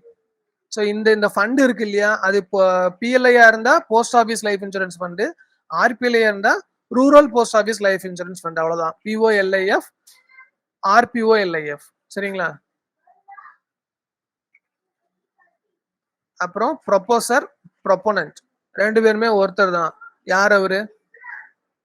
நம்ம கிட்ட PLIயோ RPLI பாலிசியோ போடுறதுக்காக வந்த நபர் தான் ப்ரொபோசர், ப்ரொபோனன்ட். இவருக்கு வேற ஒரு பேர் பார்த்தோம், என்னது? Insured person. ஸோ யாரு பேர்ல இந்த பாலிசி போடுறோமோ அவர். ஸோ ப்ரொபோசர், ப்ரொபோனன்ட், இன்சூர்டு பர்சன், இது எல்லாமே ஒரே நபர் தான். Surrender value. சரண்டர் வேல்யூன்னா என்ன? ஒருத்தர் பாலிசி போட்டுறாரு, அவருக்கு அந்த பாலிசி முடிகிற வரைக்கும் இது பண்ண முடியல, ஏதோ ரீசனுக்காக அவருக்கு வந்து இமீடியட்டா ஒரு பேமெண்ட் தேவைப்படுது. குறைஞ்சது ஆனா 36 பிரீமியம் கட்டிருக்கணும், 3 வருஷம் முடிஞ்சிருக்கணும். சரிங்களா? இந்த ரெண்டும் முடிஞ்சிருக்கணும். அந்த நேரம் அதுக்கு பிறகு வந்து அவர் அந்த பாலிசியை சரண்டர் பண்ணி அவருக்கு நம்ம அந்நேரத்துல ஒரு தொகை கொடுப்போம். ஸோ எப்பத்துல இருந்து எப்ப சரண்டர் பண்ணா எவ்வளவு ரூபாய் கிடைக்கும் அப்படிங்கிறது நம்ம புக்ல இருக்கு, அதை நான் உங்களுக்கு பின்னாடி சொல்றேன். ஸோ அந்த கையில நம்ம அவருக்கு அந்நேரத்துல அவர் கேட்கறப்போ நம்ம கொடுக்க போற தொகை தான் சரண்டர் வேல்யூ. அப்புறம் வாய்டு பாலிசி அப்படின்னா என்ன? அதுவும் ஒரு பாலிசி தான். என்ன அப்படின்னா, லெஸ் தேன் 3 இயர்ஸ் டியூரேஷன். ஆனா அவர் கட்ட வேண்டிய அந்த பிரீமியம்லாம் கட்டாம இருக்கிறது. அவர் கட்ட வேண்டிய தவணை டியூ ஆயிருக்கும். மாசத்தோட முதல் தேதியிலே அந்த மாசத்தோட தவணை டியூ ஆயிரும் இல்லையா? அந்த கிரேஸ் பீரியடுக்குள்ள, அதாவது இப்போ 3 வருஷம் நான் ஒரு பாலிசி போட்டிருக்கேன், 1 இயர் ஆயிடுச்சு, ஒரு 2 மாசம் கட்டாம இருக்கேன், அந்த பாலிசிக்கு பேரு வாய்டு பாலிசி. சரிங்களா? அதுவே நான் 3 வருஷத்துக்கு, நான் சொல்றது டிஃபரன்ஸ் புரிஞ்சுக்கோங்க நல்லா. அதாவது ஒரு பாலிசி போட்டாச்சு, 3 வருஷத்துக்கு கம்மியா இருந்துச்சுன்னா 6 மாசம் வரைக்கும் டிஃபால்ட் போட்டு கட்டலாம். ஸோ இந்த 1 மாசம் கட்டாம போட்டிருக்குது, 2 மாசம் கட்டாம போட்டிருக்குது, 3 மாசம் கட்டாம, இந்த பாலிசிக்கு பேர்லாம் வாய்டு பாலிசி. அதுவே அந்த 3 வருஷம் ஆகாத பாலிசி 6 டியூ கட்டாம விட்டுட்டேன்னா அது என்ன பாலிசி ஆயிரும்? லேப்ஸ்டு பாலிசி ஆயிரும். அதே மாதிரி பாலிசி போட்டு 3 வருஷத்துக்கு பிறகு நான் 12 தவணையை கட்டாம போட்டு மொத்தமா கூட டிஃபால்ட் போட்டு கட்டலாம். ஸோ அந்த 1ல இருந்து 12 மாதங்கள் வரைக்கும் அந்த பாலிசி பேரு வாய்டு பாலிசி. அதாவது தவணையை சரிவர கட்டாம அப்படி பெண்டிங் இருக்க பாலிசிஸ். அதே 12 தவணைக்கு மேல நம்ம கட்டாம விட்டுட்டோம் அப்படின்னா அது என்ன பாலிசி? Lapsed policy. ஸோ அதுதான் வாய்டு பாலிசிக்கும் லேப்ஸ்டு பாலிசிக்கும் உள்ள வித்தியாசம். சரி, அடுத்து என்ன இருக்குன்னா, ரூல் நம்பர் 6 வந்து எலிஜிபிலிட்டி. இதுல நம்ம இப்ப இவ்வளவு நேரம் பார்த்த டெஃபினிஷன்ஸ்ல ரொம்ப முக்கியமான டெஃபினிஷன்ஸை நம்ம கைட்ல பேஜ் நம்பர் 299ல கொடுத்துருக்காங்க. சரிங்களா? எல்லாத்துக்குமே நான் டிஸ்கிரிப்ஷன் உங்களுக்கு கொடுத்துட்டேன். அந்த இதை மட்டும் வாசிக்க நம்ம acceptance letter, accepting authority, age proof, auto paid up, commutation conversion, CWA, date of commencement of risk, direct agent, due date, immediate superior, lapsing of பாலிசினா என்ன, மார்க்கெட்டிங் ஸ்டாஃப்னா யாரு, சரண்டர் வேல்யூனா என்ன, வாய்டு. ஸோ இந்த மாதிரி ஒரு சில முக்கியமான டெஃபினிஷன்ஸ் மட்டும் நம்மளோட புக்ல கொடுத்துருக்கோம். மற்றது எல்லாம் நான் உங்களுக்கு இது பண்ணியிருக்கேன். நான் ஒரு வேர்ட்ல நோட்ஸ் மாதிரி எடுத்து வச்சிருக்கேன், அந்த வேர்டை உங்களுக்கு குரூப்ல ஷேர் பண்றேன். இந்த பிஓஎல்ஐ ரூல்ஸ் 2011 இருக்கு இல்லையா, பிஎல்ஐ ரூல்ஸ் 2011 இருக்கு இல்லையா, அதுல உள்ள இது எல்லாத்தையுமே நான் உங்களுக்கு வந்து எடுத்து வச்சிருக்கேன். அதை உங்களுக்கு குரூப்ல ஷேர் பண்ணி விடுறேன். சரி, யாரெல்லாம் அங்க பாலிசி போடலாம்? பாலிசி போடுறது எலிஜிபிலிட்டி அப்படின்னா என்ன? முன்னாடிதான் வந்து இந்த ஒரு டிஸ்கிரிமினேஷன் இருந்துச்சு பிஎல்ஐக்கும் ஆர்பிஎல்ஐக்கும். இப்ப கிட்டத்தட்ட பிஎல்ஐக்கும் ஆர்பிஎல்ஐக்கும் ஒன்னும் பெருசா வித்தியாசம் இருக்க மாதிரியே தெரியல. ஆக்சுவலா ஆர்பிஎல்ஐ ஆரம்பிச்ச காரணம் என்னன்னு பாத்தீங்கன்னா, ரூரல்ல உள்ள பப்ளிக்கை நம்ம கவர் பண்ணணும் அப்படிங்கறதுக்காக தான் ஆர்பிஎல்ஐ ஆரம்பிச்சாங்க. ஸோ பிஎல்ஐ வந்து கவர்மெண்ட் செக்டார்ல வேலை பார்க்குறவங்க, நேஷனலைஸ்டு பேங்க்ஸ்ல வேலை பார்க்குறவங்க, இந்த மாதிரி இருக்கவங்க தான் போட முடியும்னு இருந்துச்சு. இப்போ என்ன ஆயிடுச்சு, நமக்கு 19 செப்டம்பர் 2017க்கு அதுக்கு பிறகு அதுல ஒரு நோட்டிபிகேஷன் இஷ்யூ பண்ணி பிஎல்ஐ கிளைண்டல்னு ஒன்று சொன்னாங்க இல்லையா, யார் யாரெல்லாம் அதுக்கப்புறம் போடலாம். அதாவது ப்ரொஃபஷனல் டிகிரி இருக்கவங்க முடிச்சு போட்டுக்கலாம், நர்சிங் டிகிரி முடிச்சவங்க போட்டுக்கலாம், அப்புறம் நேஷனல் ஸ்டாக் எக்ஸ்சேஞ்சில் லிஸ்டா இருக்க கம்பெனிஸ்ல உள்ளவங்க போட்டுக்கலாம். ஸோ அந்த மாதிரி யார் யாரெல்லாம் போடலாங்கிறது நம்ம கைட்ல கொடுத்துருக்கோம். முக்கியமான விஷயம், பெர்மனன்ட் ரெசிடென்ட் ஆஃப் இந்தியாவா இருக்கணும், சென்ட்ரல் கவர்மெண்ட் எம்ப்ளாயியா இருக்கலாம், டிஃபென்ஸ் சர்வீசஸ்ல வேலை பார்க்குறவங்களா இருக்கலாம், ஸ்டேட் கவர்மெண்ட்ல வேலை பார்க்குறவங்க, முனிசிபாலிட்டியில வேலை பார்க்குறவங்க, பஞ்சாயத்துல வேலை பார்க்குறவங்க, அதான் ஜில்லா பரிஷத், பாராமிலிட்டரி ஃபோர்ஸ், நம்மளோட ஜிடிஎஸ் எம்ப்ளாயிஸ் எல்லாம் போட்டுக்கலாம். கவர்மெண்ட் எய்டட் எஜுகேஷன் இன்ஸ்டிடியூஷன்ஸ், அதாவது கவர்மெண்ட் ஸ்கூல் போக சில பிரைவேட் ஸ்கூல்ஸ்ல கூட டீச்சர்ஸ் அப்பாயிண்ட் பண்ணுவாங்க, அவங்களோட சேலரி மட்டும் கவர்மெண்டோட அக்கௌண்ட்ல ட்ரா ஆகும். ஸோ அந்த மாதிரி கவர்மெண்ட் எய்டட் இன்ஸ்டிடியூஷன்ஸ் இருக்கும் இல்லையா, அங்க உள்ள டீச்சர்ஸ், அப்புறம் யூனிவர்சிட்டிஸ், ஆர்பிஐ, நேஷனலைஸ்டு பேங்க்ஸ், இந்த மாதிரி போர்ட், பப்ளிக் செக்டார், இதெல்லாம் வந்து நார்மலா இருந்துச்சு. இவங்க எல்லாத்துக்கும் நம்ம பிஎல்ஐ போட்டுக்கிட்டு இருந்தோம். இப்போ 2017 பிறகு என்ன சொல்லிட்டாங்க, இன்னும் நிறைய பேரை சேர்த்துக்கிட்டாங்க. ஏன்னா நமக்கு வந்து பசி தீரல, நிறைய பாலிசி தேவை, நிறைய ஃபண்ட் ஃப்ளோ வேணும், பிஎல்ஐக்கு தனி டைரக்டரேட் உண்டு பண்ணியாச்சு. ஸோ என்னெல்லாம் வந்து இந்த பிஸ்னஸை இது பண்றதுக்கு பண்ணலாம் அப்படின்னு பார்த்தாங்க. சரி, வேற யாரெல்லாம் சேர்க்கலாம் அப்படின்ட்டு, ப்ரொஃபஷனல் டிகிரி முடிச்சவங்க, டீச்சிங், நான் டீச்சிங் ஸ்டாஃப், பிரைவேட் இன்ஸ்டிடியூஷன்ல இருந்தா கூட பரவாயில்ல. அடுத்து டாக்டர்ஸ், இன்ஜினியர்ஸ், அதே மாதிரி சார்ட்டர்ட் அக்கௌண்டன்ஸ். சார்ட்டர்ட் அக்கௌண்டன்ஸ்னா அவங்க வந்து ரிஜிஸ்டர் பண்ணிருக்கணும். Institute of chartered accountants of இந்தியான்னு ஒரு இது இருக்கு, எஸ்டாப்ளிஷ்மெண்ட் இருக்கு. ஸோ அங்க வந்து அவங்க ரிஜிஸ்டர் பண்ணிருக்கணும். அதே மாதிரி ஆர்கிடெக்டுக்கு நம்ம பாலிசி போடலாம், லாயர்ஸ்க்கு பாலிசி போடலாம். லாயர்ஸ்க்கு பாலிசி போடலாம்னா அவங்க பார் கவுன்சில்ல ரிஜிஸ்டர் பண்ணிருக்கணும். ஸோ இந்த மாதிரி. அதுக்கப்புறம் பார்த்தாங்க, ஸ்டாக் எக்ஸ்சேஞ்சில் லிஸ்ட் ஆயிருக்க கம்பெனிஸ் அப்படின்னா என்னங்க அப்படின்னா, இப்போ விப்ரோ, இன்ஃபோசிஸ், ராம்கோ சிமெண்ட்ஸ், இந்த மாதிரி பெரிய பெரிய கம்பெனி ஸ்டாக் எக்ஸ்சேஞ்சில் அவங்களோட ஸ்டாக் இருக்கும் இல்லையா. ஸோ அந்த மாதிரி கம்பெனிஸ்ல வேலை பார்க்குற எம்ப்ளாயீஸ், அவங்களுக்குள்ள இப்போ அந்த கம்பெனிஸ்ல வேலை பார்க்குற எம்ப்ளாயீஸ்னா அவங்களுக்கு இந்த குவாலிஃபிகேஷன், எஜுகேஷன் குவாலிஃபிகேஷன் பார்க்கணும்னா தேவையில்லை. ஸோ அவங்க வந்து இந்த ஸ்டாக் எக்ஸ்சேஞ்சில் லிஸ்ட் ஆயிருக்க கம்பெனிஸ் அதுல வேலை பார்க்குறவங்கிற கிரைட்டீரியா கீழே அவங்களுக்குலாம் நம்ம பாலிசி போட்டுடலாம். டெலிகாம், இன்ஃப்ராஸ்ட்ரக்சர் செக்டர், இந்த மாதிரி எல்லாத்துலயும் இன்னும் இந்த டிகிரிஸ்லாம் கூட இன்னும் கொஞ்சம் எக்ஸ்டெண்ட் பண்ணியிருக்காங்க. அதுல இப்போ லேட்டஸ்ட் ஒரு ஆர்டர்ஸ் இருக்கு, அதை நம்ம பின்னாடி பார்க்கலாம். ஸோ யாரெல்லாம் போடலான்னு பார்த்தாச்சு இல்லையா. இப்போ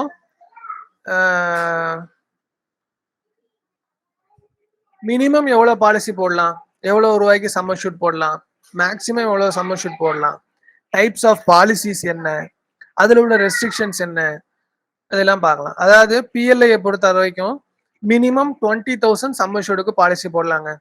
மேக்சிமம் 50 லட்சத்துக்கு பாலிசி போடலாம், 20,000 to 50 lakhs. சரிங்களா, இதுதான் வந்து பிஎல்ஐ பாலிசிக்கான லிமிட். ஆனா இப்ப 20,000 மினிமம், ஆனா மல்டிபிள்ஸ் ஆஃப் 10,000ல பாலிசி போடலாம். சரிங்களா, இப்ப நீங்க 1,10,000 கூட பாலிசி போடலாம், மல்டிபிள்ஸ் ஆஃப் 10,000. ஆனா மினிமம் வந்து 20,000, மினிமம்ங்கிறது மட்டும் 20,000, மேக்ஸிமம் 50 lakhs. இந்த மேக்ஸிமம் 50 lakhsங்கிறது ஒரு நபர் தன் பேர்ல வச்சிருக்க பாலிசியோட மொத்தத்தின் கணக்கு. அதாவது பிஎல்ஐயா இருக்கட்டும், ஆர்பிஎல்ஐயா இருக்கட்டும், சரிங்களா, அந்த மொத்த பிஎல்ஐ, ஆர்பிஎல்ஐ எல்லாத்தையும் சேர்த்து கூட்டி பார்த்தா 50 லட்சத்துக்கு மேல இருக்கக்கூடாது. ஸோ அவர் ஒரு தனிநபர் வந்து 50 லட்சம் வரைக்கும் தான் பாலிசி போடலாம். இதுலயும் ஒரு ரெஸ்ட்ரிக்ஷன் என்ன இருக்குன்னா, 40 வயசு வரைக்கும் உள்ள இருக்கிறவங்களுக்கு, till 40 years of age, அவங்க வந்து அவங்களோட ஆனுவல் இன்கம்ல 10 times போடலாம். அவங்களோட வருஷ வருமானம் என்ன இருக்குதோ அது மாதிரி 10 மடங்கு என்ன வருதோ அதை சம்மர்ஷூடா பிக்ஸ் பண்ணி பாலிசி போடலாம். ஆனா அந்த சம்மர்ஷூட் 50 lakhsக்கு மேல போலாமான்னா போகக்கூடாது. ஸோ அந்த ரெஸ்ட்ரிக்ஷனும் இருக்கு. 50 lakhsங்கிற அந்த மேக்ஸிமம் லிமிட்டையும் நம்ம பாத்துக்கணும். அதே சமயத்துல அவருடைய ஆனுவல் இன்கம்க்கு 10 டைம்ஸ் வரைக்கும் தான் அவரால் போட முடியும். 40 இயர்ஸ் கம்மியா இருக்கவங்களுக்கு, 41 அண்ட் அபவ். ஸோ அவங்க என்ன பண்ணலாம் அப்படின்னா ஆனுவல் இன்கம்க்கு 7 டைம்ஸ் தான் போட முடியும். அதுலயும் அந்த மேக்ஸிமம் 50 lakhs தாண்டக்கூடாது. சரிங்களா? ஸோ இதுதான். அப்புறம் ஏற்கனவே சொல்லியாச்சு, பிஎல்ஐ பாலிசிக்கு வந்து ஸ்டாண்டர்ட் ஏஜ் ப்ரூஃப் கண்டிப்பா வேணும். ஸோ பிஎல்ஐ பாலிசிக்கு ஸ்டாண்டர்ட் ஏஜ் ப்ரூஃப் இல்லாம நம்ம பிஎல்ஐ பாலிசி போடவே கூடாது. பிஎல்ஐ பாலிசிஸ் ஒரு 6 டைப் ஆஃப் பாலிசிஸ் இருக்கு. நம்மளோட கைட்ல நீட்டா டேபிள் மாதிரி போட்டு கொடுத்துருக்குறாங்க. அதுலயே வந்து மேக்சிமம் எல்லா பாயிண்ட்ஸும் கவர் பண்ணிருக்காங்க. அதுல கவர் பண்ணாததுன்னு எதுவுமே இல்லை. அதாவது என்னன்னா அந்த டேபிள் இல்லாம இருக்கலாம், பின்னாடி இருக்குது. அதாவது சரண்டர் எப்ப பண்ணலாம், லோன் எப்ப பண்ணலாம், நாமினேஷன்னா என்ன, அசைன்மெண்ட்னா என்ன, ஒரு பாலிசி அசைன் பண்றதுன்னா என்ன அப்படிங்கிற டீடைல்ஸ் எல்லாம் பின்னாடி இருக்குது. இந்த டேபிள்ல கிறிஸ்பா ஒரு ஏஜ், மினிமம், மேக்சிமம், அந்த பாலிசியோட ஃபீச்சர்ஸ் அது மட்டும் கொடுத்துருக்குறோம். சரி, அதை எடுத்துக்கோங்க. First policy endowment assurance. ஒவ்வொன்றுத்துக்கும் ஒரு ஹிந்தி நேம் இருக்குங்க. சொல்றேன், மெடிக்கல் நான் மெடிக்கல்னா என்னன்னு சொல்றேன். ஒவ்வொரு பாலிசிக்கும் ஒரு ஹிந்தி நேம் இருக்குது. ஸோ அதை கூட படிச்சுக்கோங்க, அதை கூட எக்ஸாம்ல கேட்கலாம். என்டோமெண்ட் அஷூரன்ஸ் வந்து சந்தோஷ். சரிங்களா? சந்தோஷ்னு சொல்றாங்க ஹிந்தி நேம் அது. இதுவே ஹோல் லைஃப் அஷூரன்ஸா இருந்துச்சுன்னா சுரக்ஷா. ஸோ ஒவ்வொன்றும் நம்ம போகும்போது பார்க்கலாம். என்டோமெண்ட் அஷூரன்ஸ் வந்து சந்தோஷ். என்டோமெண்ட் அஷூரன்ஸ் யாரெல்லாம் போடலாம்? 19 வயசுல இருந்து 55 வயசு வரைக்கும் உள்ளவங்க என்டோமெண்ட் அஷூரன்ஸ் பாலிசி போடலாம். அப்புறம் பாலிசிக்கு மினிமம் மேக்ஸிமம் சொல்லியிருக்கோம்ல, அது எல்லா பாலிசிக்கும் பொருந்தும். 20,000ல இருந்து 50 lakhs வரைக்கும் அவங்க பாலிசி போடலாம். சரி, இந்த என்டோமெண்ட் பாலிசியோட பெனிஃபிட் என்ன? யாரை இன்சூர் பண்றோமோ அவங்களுக்கு sum assured plus accrued bonus at the age of maturity. அவங்களுடைய மெச்சூரிட்டி ஏஜ் ஒன்று ஃபிக்ஸ் பண்றோம் இல்லையா? பாலிசி எப்போ முதிர்வுறும்னு ஒரு முதிர்வுறும் வயதுன்னு ஒன்று ஃபிக்ஸ் பண்றோம் இல்லையா? அந்த வயசுக்கு some assured plus accrued bonus, அதுக்கு அஷூரன்ஸ் கொடுக்குறோம். அதே மாதிரி ஒருவேளை எனக்கு ஏதாவது ஒன்று ஆயிடுச்சு, நான் தான் பாலிசி போட்டிருக்கேன், எனக்கு ஏதோ ஒன்று ஆயிடுச்சு அப்படின்னா என்னோட அசைனி இல்லை நாமினிக்கு அந்த ஃபுல் சம் அஷ்யூர்டு, முழு அந்த சம் அஷ்யூர்டு வந்து நம்ம முழுசா அந்த டேர்ம் வரைக்கும் கட்டினாதான் அந்த சம் அஷ்யூர்டு வந்து இதாகும். ஆனா ஒருவேளை எனக்கு எதாவது ஆயிடுச்சுன்னா என்னோட நாமினிக்கு அந்த ஃபுல் சம் அஷ்யூர்டு, அது வரைக்கும் அக்ரூவ் ஆயிருக்க போனஸ் ரெண்டும் சேர்த்தே கொடுக்குறாங்க. சரிங்களா?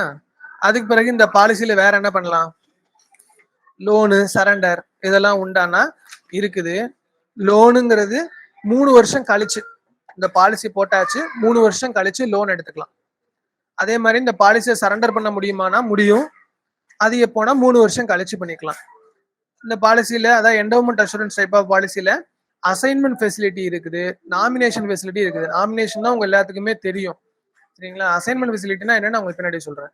ஸோ இந்த 2 ஃபெசிலிட்டியுமே இந்த என்டோமெண்ட் அஷூரன்ஸ் பாலிசியில இருக்குது. அதே மாதிரி மெடிக்கல் நான் மெடிக்கல் கேட்டீங்க இல்லையா? பொதுவாகவே மெடிக்கல் எக்ஸாமினேஷன் தேவையில்லை ஒரு சில பாலிசிஸ் தவிர. எப்போ அப்படின்னா பாலிசி போடுறவரோட வயசு 40க்கு கீழே இருந்தாலோ இல்ல அவர் போடுற சம் அஷ்யூர்டு 5 லட்சத்துக்கு கீழே இருந்தாலோ மெடிக்கல் எக்ஸாமினேஷன் தேவையில்லை. அதுக்கு மேல அதாவது போடுறவரோட வயசு 40, பிஎல்ஐக்கு வந்து 40, ஆர்பிஎல்ஐக்கு 35. சரிங்களா? பாலிசி போடுறவரோட வயசு 40க்கு மேல போனாலும் சரி, நான் போடுற பாலிசியோட சம் அஷ்யூர்டு 5 வருஷத்துக்கு மேல போனாலும் சரி, கண்டிப்பா மெடிக்கல் எக்ஸாமினேஷன் பண்ணணும். அப்புறம் வேற என்ன இருக்கு இந்த பாலிசின்னு பாத்தீங்கன்னா,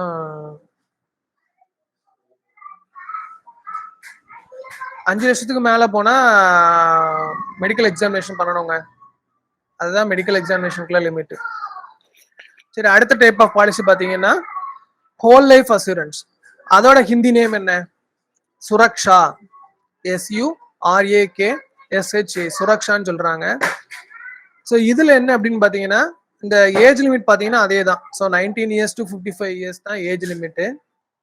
அதே மாதிரி இந்த பாலிசி வந்து எப்ப நமக்கு காசு நமக்கு கிடைக்கும் அப்படின்னா அந்த some assured plus with bonus அது எப்ப கிடைக்கும்னா என்னோட 80வது வயசுல தான் கிடைக்கும். இல்ல அப்படின்னா என்னோட இறப்புக்கு பிறகு என்னோட நாமினிஸ் தான் கிடைக்கும். அதுக்கு முன்னாடி எனக்கு அந்த சம் அஷ்யூர்டோ இல்ல அதோட சேர்ந்த போனஸோ எனக்கு கிடைக்காது. சரிங்களா? அதான் ஹோல் லைஃப் அஷூரன்ஸ். வாழ்நாள் முழுவதுங்கிற மாதிரி 80 வயசு வரைக்கும் நான் உயிரோட இருந்தேன் அப்படின்னா நான் வாங்கிக்கலாம் 80வது வயசுல. இல்ல அதுக்கு முன்கூட்டியே எனக்கு ஏதாவது ஆகுதுங்க பட்சத்துல என்னோட நாமினி யார் இருக்காங்களோ இல்ல என்னோட அசைனி யார் இருக்காங்களோ அவங்களுக்கு அந்த some assured with accrued bonus கொடுப்போம். 80வது வயசுல தான் நம்ம காசு வாங்க முடியும்னா எப்போ வரைக்கும் பிரீமியம் கட்டுறது? அது நம்ம 55, 58, 60 அந்த மாதிரி மெச்சூரிட்டி ஏஜ் ஃபிக்ஸ் பண்ணிக்கலாம். அது வரைக்கும் தான் காசு கட்ட போறோம். ஆனா மெச்சூரிட்டி காசு 80வது வயசு நிறைவுறும் போது தான் நமக்கு கிடைக்கும். சரிங்களா? இந்த ஹோல் லைஃப் அஷூரன்ஸ் பாலிசிய என்டோமெண்ட் அஷூரன்ஸ் பாலிசியா கன்வெர்ட் பண்ணிக்கலாம். சரிங்களா? எப்ப கன்வெர்ட் பண்ணலாம்னா என்னோட 59 வயசு வரைக்கும் கன்வெர்ட் பண்ணிக்கலாம். சரிங்களா? ஒருத்தர் பிஎல்ஐ போனஸ் ரேட் கேட்டிருக்கீங்க, சொல்றேன், வேணா நோட் பண்ணிக்கோங்க. சரிங்களா? அதாவது ஹோல் லைஃப் அஷூரன்ஸ் பாலிசிக்கு தான் இருக்கையிலே ஹையஸ்ட் ரேட்டு 76 ரூபாய், 76 rupees. ஒவ்வொரு 1000த்துக்கும் 76 ரூபாய். மற்றபடி என்டோமெண்ட் அஷூரன்ஸ், ஜேஎல்ஏ பாலிசி, சில்ட்ரன்ஸ் பாலிசிக்கெல்லாம் 52 ரூபாய் ஒவ்வொரு 1000த்துக்கும். ஏஇஏ பாலிசிக்கு வந்து 48 ரூபாய். சரியா? இதுவே ஆர்பிஎல்ஐக்கு வந்து ஹோல் லைஃப் அஷூரன்ஸா இருந்தா 60 ரூபாய், இஏ அண்ட் சில்ட்ரன் பாலிசியா இருந்தா 48 ரூபாய். அப்புறம் ஏஇஏ பாலிசி ஆர்பிஎல்ஐல 10 வருஷம் பாலிசி ஒன்று இருக்கு, 10 இயர் பாலிசி, அதுக்கு 45 ரூபாய். சரிங்களா? போனஸ் ரேட்டு எல்லாமே நம்ம புக்ல இருக்குதுங்க. நீங்க புக்கை ஒரு டைம் நல்லா கோ த்ரூ பண்ணிட்டீங்கனாலே பக்காவா ப்ரிப்பேர் ஆயிடலாம். நீங்க புக்கை என்ன சொல்றது, அட்டை டு அட்டை படிக்கிறதுமாங்களா, அந்த மாதிரி படிச்சீங்கன்னா நிச்சயமா நீங்க பிரேக் பண்ணிடலாம் நம்மளோட எக்ஸாம். அதுல எந்த வித டவுட்டும் இல்லை. அதாவது ஹோல் லைஃப் அஷூரன்ஸ் பாலிசியை என்டோமெண்ட் அஷூரன்ஸ் பாலிசியா கன்வெர்ட் பண்ணலாம். Up to 59 years of age, 59 வயசு வரைக்கும் தான் கன்வெர்ட் பண்ண முடியும். அதே சமயத்துல நீங்க பாலிசி ஒரு மெச்சூரிட்டி டேட் ஒன்று போட்டிருப்பீங்க இல்லையா, அதுக்கு 1 இயர் இருக்கக்கூடாது. அதாவது பிரீமியம் இப்ப நான் வந்து 59 வயசு வரை கன்வெர்ட் பண்ணலாங்கிறக்காண்டி 58 வயசு வரைக்கும் தான் நான் பாலிசி கட்டுற மாதிரியே போட்டிருக்கேன் அப்படின்னா அந்நேரத்துல போய் 59 வயசுலாம் கன்வெர்ட் பண்றேன்னு சொல்ல முடியாது. புரியுதுங்களா? அதாவது நான் பிரீமியம் கட்டுற வயசு வந்து 58 வயசு வரைக்கும் தான் ஃபிக்ஸ் பண்ணியிருக்கேன். அந்த பாலிசியில கொண்டு போய் நீங்க 59வது வயசுல நான் ஹோல் லைஃப் என்டோமெண்ட் அஷூரன்ஸா மாத்துறேன்னு சொல்ல முடியாது. கடைசி பிரீமியம் எப்ப சொல்லிருக்கீங்களோ அதுக்கு 1 வருஷத்துக்கு முன்கூட்டியே, இல்லைன்னா 59 வயசு வரைக்கும் அந்நேரத்துல நீங்க கன்வெர்ட் பண்ணிக்கலாம். சரி, அடுத்த டைப் ஆஃப் பாலிசி பார்க்கலாம். Convertible whole life assurance. அதோட ஹிந்தி நேம் பாத்தீங்கன்னா சுவிதா, SUVIDHA, சுவிதா. இதுல ஒரு சேஞ்ச் என்னன்னா ஏஜ் தான். 19 to 50. மத்த ரெண்டு பாலிசிக்கும் 19 to 55 பார்த்தோம் இல்லையா, இதுக்கு வந்து 19 to 50. இந்த கன்வெர்டிபிள் ஹோல் லைஃப் அஷூரன்ஸுக்கும் ஹோல் லைஃப் அஷூரன்ஸ்க்கும் என்ன வித்தியாசம்னா, இந்த கன்வெர்டிபிள் ஹோல் லைஃப் அஷூரன்ஸை நீங்க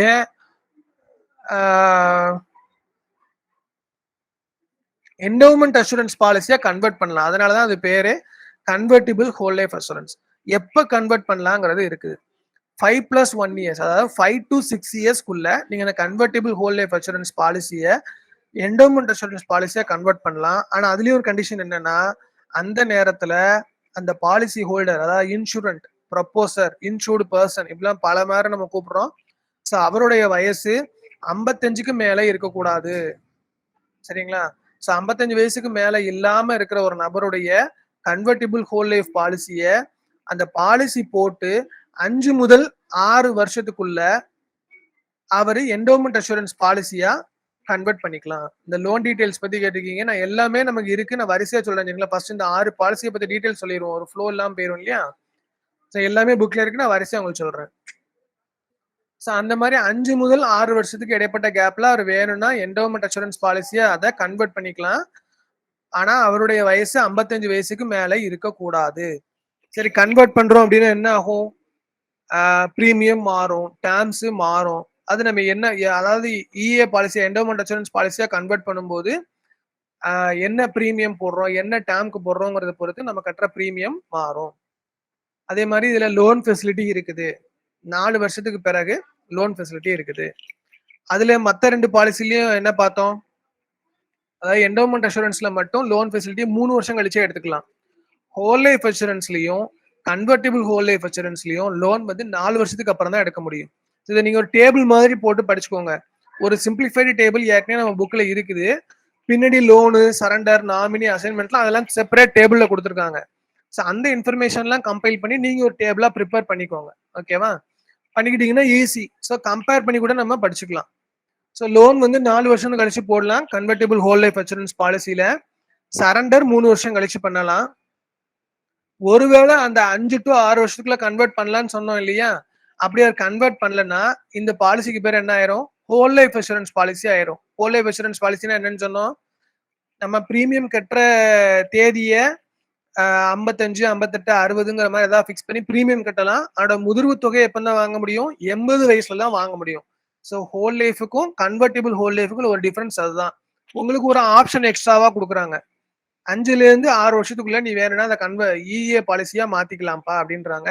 அது நீங்க எக்ஸசைஸ் பண்ணாத பட்சத்துல இந்த பாலிசி என்னவாயிரும்? ஹோல் லைஃப் அஷூரன்ஸ் பாலிசியா மாறிடும். அடுத்த policy AEA, anticipated endowment assurance policy. அதுக்கு பேரு வந்து சுமங்கல் அப்படின்னு சொல்றாங்க. SUMANGAL. அசைனி டீடைல்ஸ், நாமினேஷன் டீடைல்ஸ்லாம் நல்லா டீடைலா சொல்றாங்க. இந்த டீடைல்ஸ் முடிஞ்சதுக்கு அப்புறம் சொல்றேன், சரிங்களா? ஸோ சுமங்கல்னு சொல்றாங்க.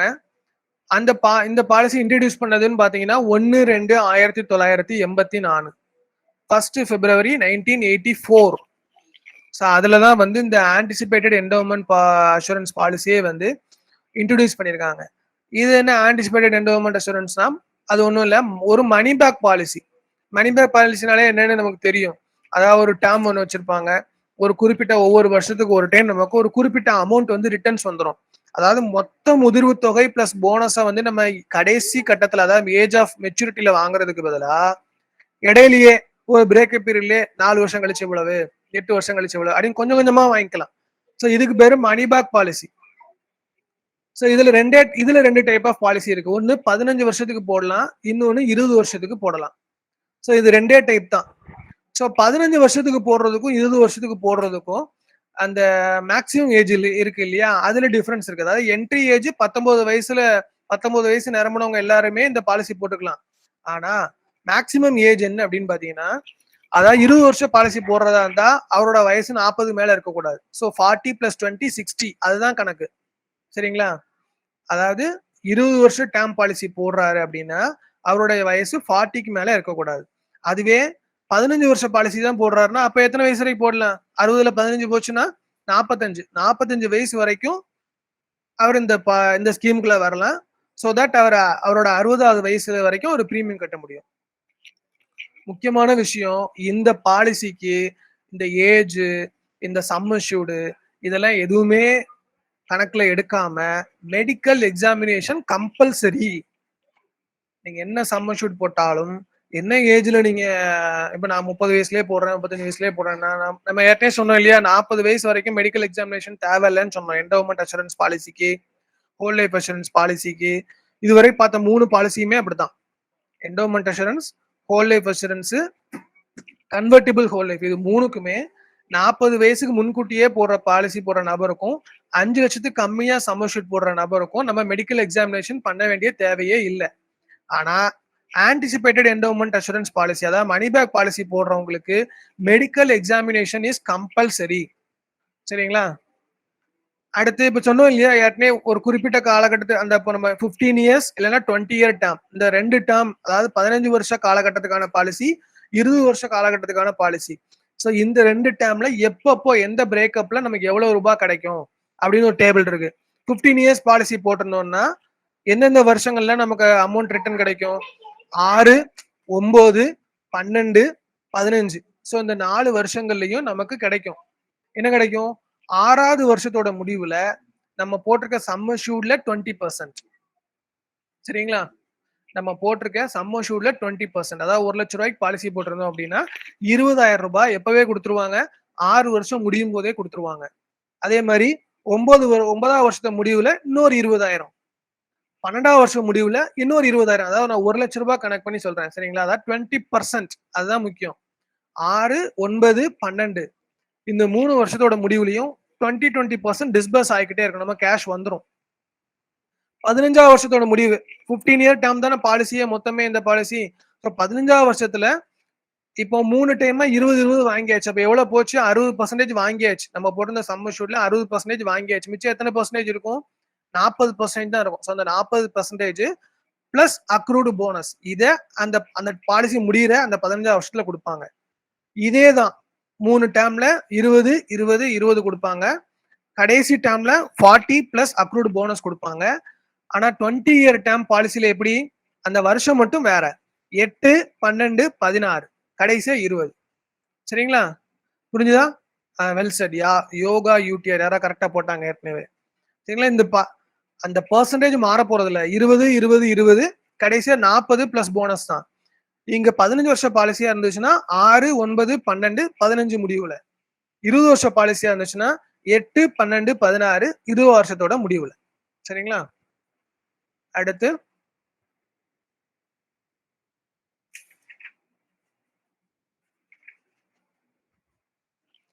20% கொடுக்குறப்ப போனஸ் கொடுக்க மாட்டோங்க. 20% ஆஃப் சம் அஷ்யூர்ட் மட்டும்தான். அடுத்த policy joint life insurance. Joint life insurance policy. இதுக்கு இதோட ஹிந்தி நேம் வந்து யுகல் சுரக்ஷா. இதுல என்ன அப்படின்னா நம்ம பிஎல்ஐ போடுறதுக்குன்னு ஒரு சில எலிஜிபிலிட்டி வச்சிருந்தோம். இப்ப நிறைய ரிலாக்ஸ் பண்ணிட்டோம். ஸோ அந்த எலிஜிபிலிட்டியோட ஒரு நபர் தான் இருப்பாரு. இப்ப நான் வந்து ஒரு கவர்மெண்ட் ஸ்டாஃபா இருக்கேன், இல்ல பேங்க்ல ஒர்க் பண்றேன்னா நான் மட்டும்தான் பிஎல்ஐ பாலிசி போட முடியும். என்னோட மனைவி வந்து ஹவுஸ் ஒய்ஃபா இருக்க பட்சத்துல அவங்களையும் பிஎல்ஐ பாலிசியில சேர்த்துக்கலாம். எப்போ அப்படின்னா இந்த பாலிசியில எப்படின்னா ஒருத்தர் மட்டும் எலிஜிபிலிட்டி இருக்கு, இன்னொருத்தர் எலிஜிபிலிட்டி இல்ல அப்படின்னா அவங்களையும் கூட சேர்த்து பாலிசி போட்டுக்கலாம்.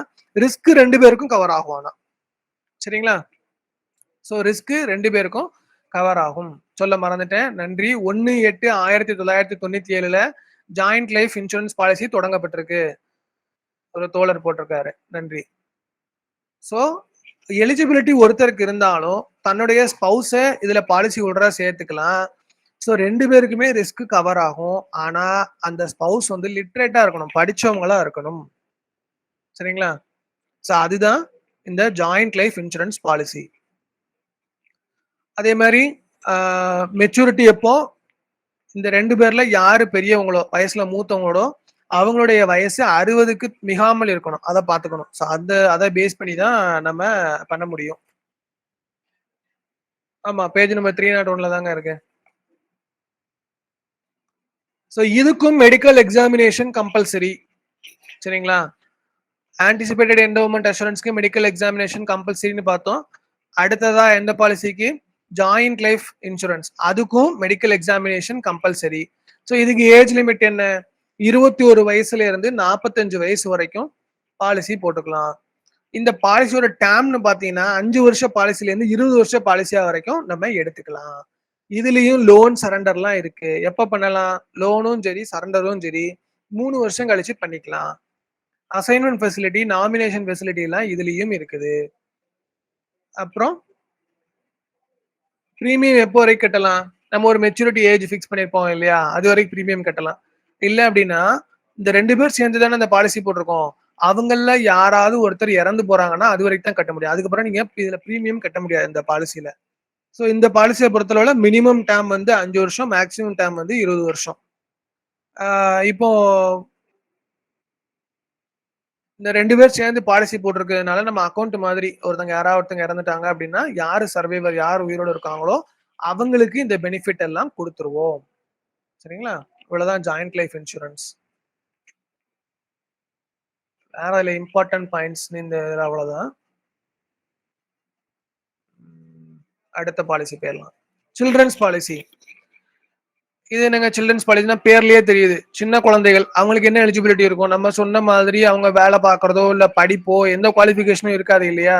ஸோ அவங்கள பிஎல்ஐக்குள்ள கொண்டு வரணும்னா என்ன பண்றது அப்படின்னு யோசிச்சதுதான் இந்த சில்ட்ரன் பாலிசி.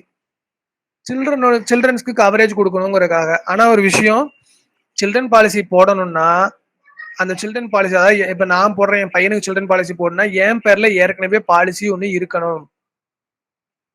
சரிங்களா? என்னோட வயசு 45க்கு மேல இருக்கக்கூடாது. ஒரு குழந்தைக்கு ஒரு பாலிசி தான் போட முடியும். சரிங்களா? அதே மாதிரி 2 குழந்தைங்களுக்கு தான் சில்ட்ரன் பாலிசி போட முடியும். வேற என்ன இருக்கு? இதனுடைய சம் அஷ்யூர்ட். இந்த சம் அஷ்யூர்ட்ல ஒரு லிமிடேஷன் இருக்குதுங்க. குறைஞ்சது 20,000. அதுல சேஞ்சஸ் இல்ல. மேக்சிமம் வந்து இந்த சில்ட்ரன் பாலிசியை பொறுத்தளவுல 3 லட்சம் தான். 3 லட்சம். இதுலயும் ஒரு உள்குத்து இருக்கு. என்ன அப்படின்னீங்கன்னா, இப்ப நான் பாலிசி வச்சிருக்கிறேன். நான் 2 லட்சத்துக்கு தான் பாலிசி போட்டிருக்கேன். 2 லட்சத்துக்கு நான் ஒரு பிஎல்ஐ பாலிசி போட்டிருக்கேன். என் பையன் பேர்ல 3 லட்சத்துக்கு பாலிசி போடலாமான்னா போட முடியாது. ஸோ என்னோட 2 லட்சம் இருக்கு இல்லையா? அந்த மேக்சிமம் லிமிட் தான் அவருக்கும் பாலிசி போட முடியும். இல்ல நான் 5 லட்சத்துக்கு பாலிசி வச்சிருந்தேன்னா என் பையனுக்கு 5 லட்சம் போட முடியுமானா போட முடியாது. ஸோ அவருக்கும் அதுல 3 லட்சங்கிற கண்டிஷன் தான் வரும். சரிங்களா? அதே மாதிரி ரிஸ்க் வழக்கம் போல அக்செப்டன்ஸ் ஆஃப் த ப்ரொபோசல் என்ன ஸ்டார்ட் ஆகும். மெடிக்கல் எக்ஸாமினேஷன் தேவையில்லை, ஆனா அந்த குழந்தை ஹெல்தியா இருக்கணும். சரிங்களா? மெடிக்கல் எக்ஸாமினேஷன் தேவையில்லை. இதுக்கு முந்தின 2 டைப் ஆஃப் பாலிசிக்கும் மெடிக்கல் எக்ஸாமினேஷன் கம்பல்சரின்னு பார்த்தோம். இதுல மெடிக்கல் எக்ஸாமினேஷன் தேவையில்லை. ஒருவேளை மெயின் பாலிசி ஹோல்டர், இதுல வந்து நான் மெயின் பாலிசி ஹோல்டர், அதாவது எனக்கு என் பேர்ல பாலிசி இருக்கு, என் பையன் பேர்ல சில்ட்ரன் பாலிசி போடுற, ஸோ நான் தான் மெயின் பாலிசி ஹோல்டர். இந்த பாலிசியோட டேம் முடியறதுக்கு முன்னாடி நான் இறந்துட்டேன்னு வச்சுக்கோங்களேன், அதுல நீங்க அந்த சில்ட்ரன் பாலிசியில நீங்க அதுக்கப்புறம் பிரீமியம் கட்ட முடியாது. ஓகேவா? ஸோ அதுதான் ஒரு முக்கியமான விஷயம். அதே மாதிரி மற்ற பாலிசி மாதிரி தான் இதுல வந்து லோனும் கிடையாது, சரண்டரும் கிடையாது. எழில் பேசாம நீங்க கிளாஸ் எடுத்துடலாம் போலியே. யார் அது? எழில் அரசன் நல்லா படிச்சிருக்காரு போல, இல்லைன்னா பார்த்து சொல்றீங்களான்னு தெரியல. ஓகே, லோனு சரண்டர்லாம் இந்த பாலிசியை பண்ண முடியாது. அது மாதிரியே இந்த சம் அஷ்யூர்ட் வித் போனஸ் எப்போ கிடைக்கும்? வழக்கம் போல மெச்சூரிட்டி ஏஜ்ல கிடைக்கும். இல்லை அப்படின்னா அந்த குழந்தை தவறி போச்சு, இறந்து போச்சு அப்படின்னா அந்நேரத்துல கிடைக்கும். சரிங்களா? இப்பவே மணி 8 ஆயிடுச்சு. நம்ம சின்னதா ஒரே ஒரு டாபிக் மட்டும் வேணா பார்த்துடலாம். நாமினேஷன் அசைன்மெண்ட் பத்தி நிறைய பேர் கேட்டுக்கிட்டே இருந்தாங்க, அதை பத்தி மட்டும் பார்த்துருவோம். ஓகேவா? நாமினேஷன் வழக்கம் போல உள்ளது தாங்க. நாமினேஷன்ங்கிறது இந்த பாலிசி போடுறதுக்கு முன்னாடியே நம்ம கொடுத்துடலாம், அப்படிதானே? அந்த ப்ரப்போசல் ஃபில் பண்ணி கொடுப்போம். அப்பவே வந்து நம்ம நாமினேஷன், நமக்கு நம்மளோட வாரிசு யார், நமக்கு பிறகு இந்த பெனிஃபிட் வந்து யாரை அனுபவிக்கணும் அப்படிங்கறதெல்லாம் நம்ம சொல்லிடுவோம். ஸோ அதை நீங்க சேஞ்ச் பண்ணிக்கலாம், எப்போ வேணாலும் சேஞ்ச் பண்ணிக்கலாம், எத்தனை டைம் வேணாலும் சேஞ்ச் பண்ணிக்கலாம். அதே மாதிரி அசைன்மெண்ட்னு ஒண்ணு பண்றாங்க. அது என்ன அசைன்மெண்ட் அப்படின்னா ஒண்ணும் இல்ல, இந்த பாலிசியோட ரைட்ஸை இன்னொருத்தர் கொடுத்துடுறது. சரிங்களா? கிட்டத்தட்ட பிளட்ஜிங் மாதிரி. நான் ஏதோ லோன் எடுக்கிறேன். ஓகே ஃப்ரெண்ட்ஸ், இதை பத்தி நம்ம டீட்டெயிலா நெக்ஸ்ட் செஷன்ல பார்க்கலாம். இன்னும் நிறைய இருக்குது. அதாவது யாரு அக்செப்ட் பண்ணா, யார் அக்செப்ட் பண்ணணும், ஒரு இதுக்கு அக்செப்ட் பண்றதுக்கு நம்ம மெடிக்கல் இது யார் பண்ணுவாங்க, அவங்களுக்கு வந்து என்ன காசு கொடுக்குறோம், நாமினேஷன் என்ன, அசைன்மெண்ட் என்ன, கிளைம் எவ்வளவு நாள்ல செட்டில் பண்ணணும். ஸோ அந்த மாதிரி நிறைய டீடைல்ஸ் இருக்கு. நம்ம அடுத்த செஷன்ல பார்க்கலாம். அடுத்த செஷனை நம்மளுடைய தோழர் வெங்கட் சார் வந்து கண்டினியூ பண்ணுவாங்க. தேங்க்யூ மகராஜன், தேங்க்யூ வெரி மச். ரொம்ப நல்ல சிறப்பா இருந்தது. வரக்கூடிய கமெண்ட் பார்த்தாலே தெரியும், எல்லாமே ரொம்ப சிறப்பா இருந்தது. Very good. ஃபர்ஸ்ட் இதுலயே நீங்க வந்து ஒரு செஞ்சுரி போட்டீங்க, ரொம்ப நன்றி. அடுத்து ஃபர்ஸ்ட் இதுல வந்து வெங்கட் செஞ்சுரி போடணும்னு ஆசைப்படுறேன் நானு. வெங்கட், தேங்க்யூ மகராஜன். வெங்கட், தற்பொழுது வெங்கட் அவர்கள் வந்து மத்த எல்லாத்தையும் ஏராளமா அவரும் வந்து உங்களுக்கு சொல்ல போறாரு. இன்ஃபர்மேஷனை, ஈவெண்ட்ஸ், ஃபார்ம்ஸ், போஸ்டல் ரேட் இதெல்லாம் பத்தி சொல்ல போறாரு. அவர் முழுக்க முடிகிற வரைக்கும் நீங்க இருந்து கேட்டு நீங்க you should be benefited. Thank you very much. அனைவருக்கும் இனிய மாலை வணக்கம். நண்பர்களே, எல்லோரும் சிறப்பாக இருப்பீர்கள் என்று நம்புகிறோம். இன்னைக்கு நம்ம பார்க்க போற டாபிக் வந்து நம்முடைய துறையினுடைய வரலாறு. வரலாறு முக்கியம் இல்லையா? வரலாறு முக்கியம் அமைச்சரே, வரலாறு முக்கியம், ரைட்? ஸோ இம்பார்ட்டன்ட் ஈவெண்ட்ஸ் நம்முடைய டிபார்ட்மெண்ட்ல என்னென்ன முக்கியமான ஈவெண்ட்ஸ். நம்முடைய துறை வந்து டிபார்ட்மெண்ட் ஆஃப் போஸ்ட். அது எந்த மினிஸ்ட்ரிக்கு கீழே வருது அப்படின்னா ministry of communication and information technology. அப்போ அந்த மினிஸ்ட்ரி எப்போ ஃபார்ம் பண்ணாங்கன்னா ஜனவரி 1985. ஜனவரி 1985. ஏதாவது நம்முடைய புக்கு, நம்முடைய ஸ்டடி மெட்டீரியல் இருக்கு இல்லையா, அதுல 360வது பக்கத்தை எடுத்து வச்சுக்கோங்க. ஸோ அதில் இருக்கக்கூடிய எல்லாமே இன்ஃபர்மேஷன்ஸ் தான். So I'm going to dissipate you with informations with explanations then and there. அங்கங்க உங்களுக்கு தேவையான விளக்கங்களையும் கொடுத்து கொண்டே அப்படியே வருவோம். அப்படியே உங்க பார்வையை 360வது பக்கத்துல வச்சு அப்படியே பார்த்துட்டு வாங்க, சரியா? Speed post passport service. அது என்ன ஸ்பீட் போஸ்ட் பாஸ்போர்ட் சர்வீஸ்னா, பாஸ்போர்ட்டுக்கு அப்ளை பண்றது பாஸ்போர்ட் ஆஃபீஸ் தான் போகணுங்கிறது இல்லை. இந்த காலகட்டங்களில் போஸ்ட் ஆஃபீஸ்லேயே அப்ளை பண்ணலாம். இங்கே வந்து அப்ளை பண்ணும்போது இந்த பாஸ்போர்ட் நம்முடைய ஸ்பீட் போஸ்ட் சர்வீஸ் மூலமாக அந்த அப்ளிகண்ட்டுக்கு வீடு போய் சேரும். So this is call speed post passport service. இதை இன்ட்ரோடியூஸ் பண்ணது வந்து 5 மார்ச் 2001, 5 மார்ச் 2001. அடுத்தது டைரக்ட் போஸ்ட். அது எப்போ இன்ட்ரோடியூஸ் பண்ணாங்கன்னா ஜூன் 2005. அது என்ன டைரக்ட் போஸ்ட் அப்படின்னா, தபால்காரர் தபால் மட்டும் கொண்டு போய் கொடுக்கறது இல்லை, சில வியாபார நிறுவனங்களுக்கான விளம்பரங்களையும் கொண்டு போய் சேர்ப்பார். அந்த விளம்பரங்கள் நம்முடைய தபால் ஊழியர்கள் மூலமாக மக்களுடைய வீடு போய் சேர்றது. அந்த வசதிக்கு பேர் தான் டைரக்ட் போஸ்ட். அதுக்கு பேரு direct post. Express parcel post. that was introduced relaunched on March 1999. Express parcel post parcels வந்து மிக வேகமாக குறுகிய காலத்துல கொண்டு போய் சேர்க்கறதுக்காக இன்ட்ரோடியூஸ் பண்ணப்பட்டது. அடுத்தது லாஜிஸ்டிக் போஸ்ட் சர்வீஸ், அது வந்து 13th August 2004 இன்ட்ரோடியூஸ் பண்ணாங்க. அது என்ன லாஜிஸ்டிக்ஸ் அப்படின்னாலே சரக்குகளை ஒரு இடம் விட்டு ஒரு இடம் கொண்டு செல்வது லாஜிஸ்டிக்ஸ் எனப்படும். அந்த லாஜிஸ்டிக் போஸ்ட் சர்வீஸை நம்முடைய துறையும் துவங்கியது. அது துவங்கப்பட்ட நாள் தான் 13th August 2004. இன்னைக்கு நம்ம ஒரு வீடு காலி பண்ணா கூட லாஜிஸ்டிக் போஸ்ட்ல சர்வீஸ்ல கால் பண்ணி ரெடி பண்ணிட்டா அவங்க எல்லாத்தையும் நமக்கு கொண்டு போய் ஷிஃப்ட் பண்ணி நம்ம இடத்துல கொண்டு போய் எங்க சேர்க்கணுமோ கொண்டு போய் சேர்த்துருவாங்க. அது மாதிரி வந்து நிறுவனங்களுக்கு அவங்களுடைய பொருட்கள், அவங்களுடைய தஸ்தாவேஜுகள் என்னென்ன வேணுமோ ஹெவி வெயிட்டா உள்ள எத்தனையும் கொண்டு போய் சேர்க்கறதுக்கான ஏற்பாடு லாஜிஸ்டிக் போஸ்ட் மூலமாக செய்யலாம். E post service was introduced in January 2004. E post. அடுத்தது பில் மெயில் சர்வீஸ். அது பில் மெயில் சர்வீஸ்னா ரெகுலராக பீரியாடிக்கலாக சில வணிக நிறுவனங்கள் தங்களுடைய வாடிக்கையாளருக்கு சேர்க்க வேண்டிய பில்ஸ், இப்போ உதாரணத்துக்கு டெலிஃபோன் பில்ஸ் வச்சுக்கலாம், இபி பில்ஸ் வச்சுக்கலாம், அது மாதிரி.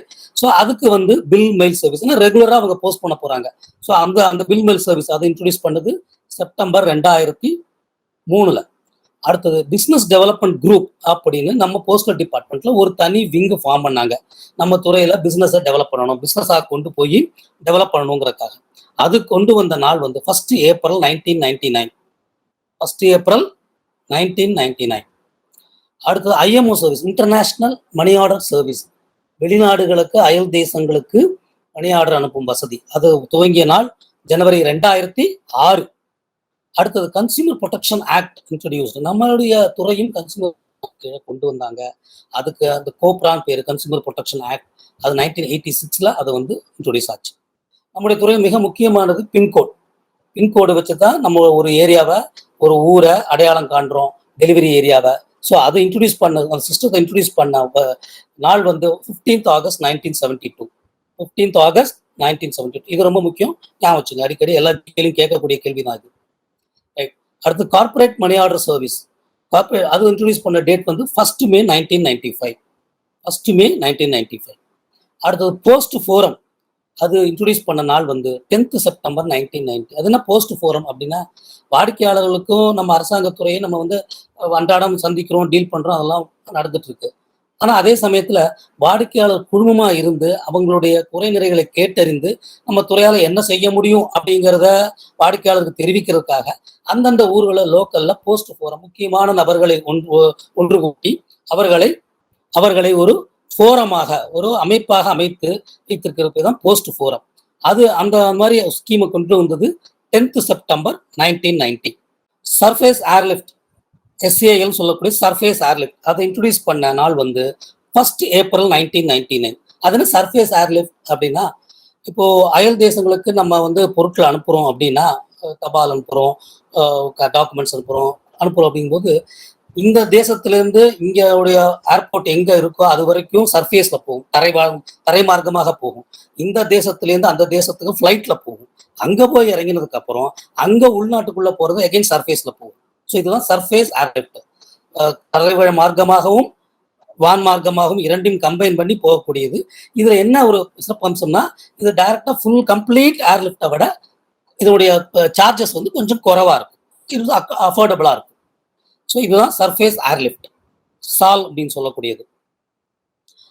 அடுத்தது ஒன் இந்தியா ஒன் ரேட் சர்வீஸ்ல ஸ்பீட் போஸ்ட்ல இந்தியா முழுக்க ஒரே கட்டணம் அப்படிங்கிற அந்த சர்வீஸை கொண்டு வந்தது 21st August 2006.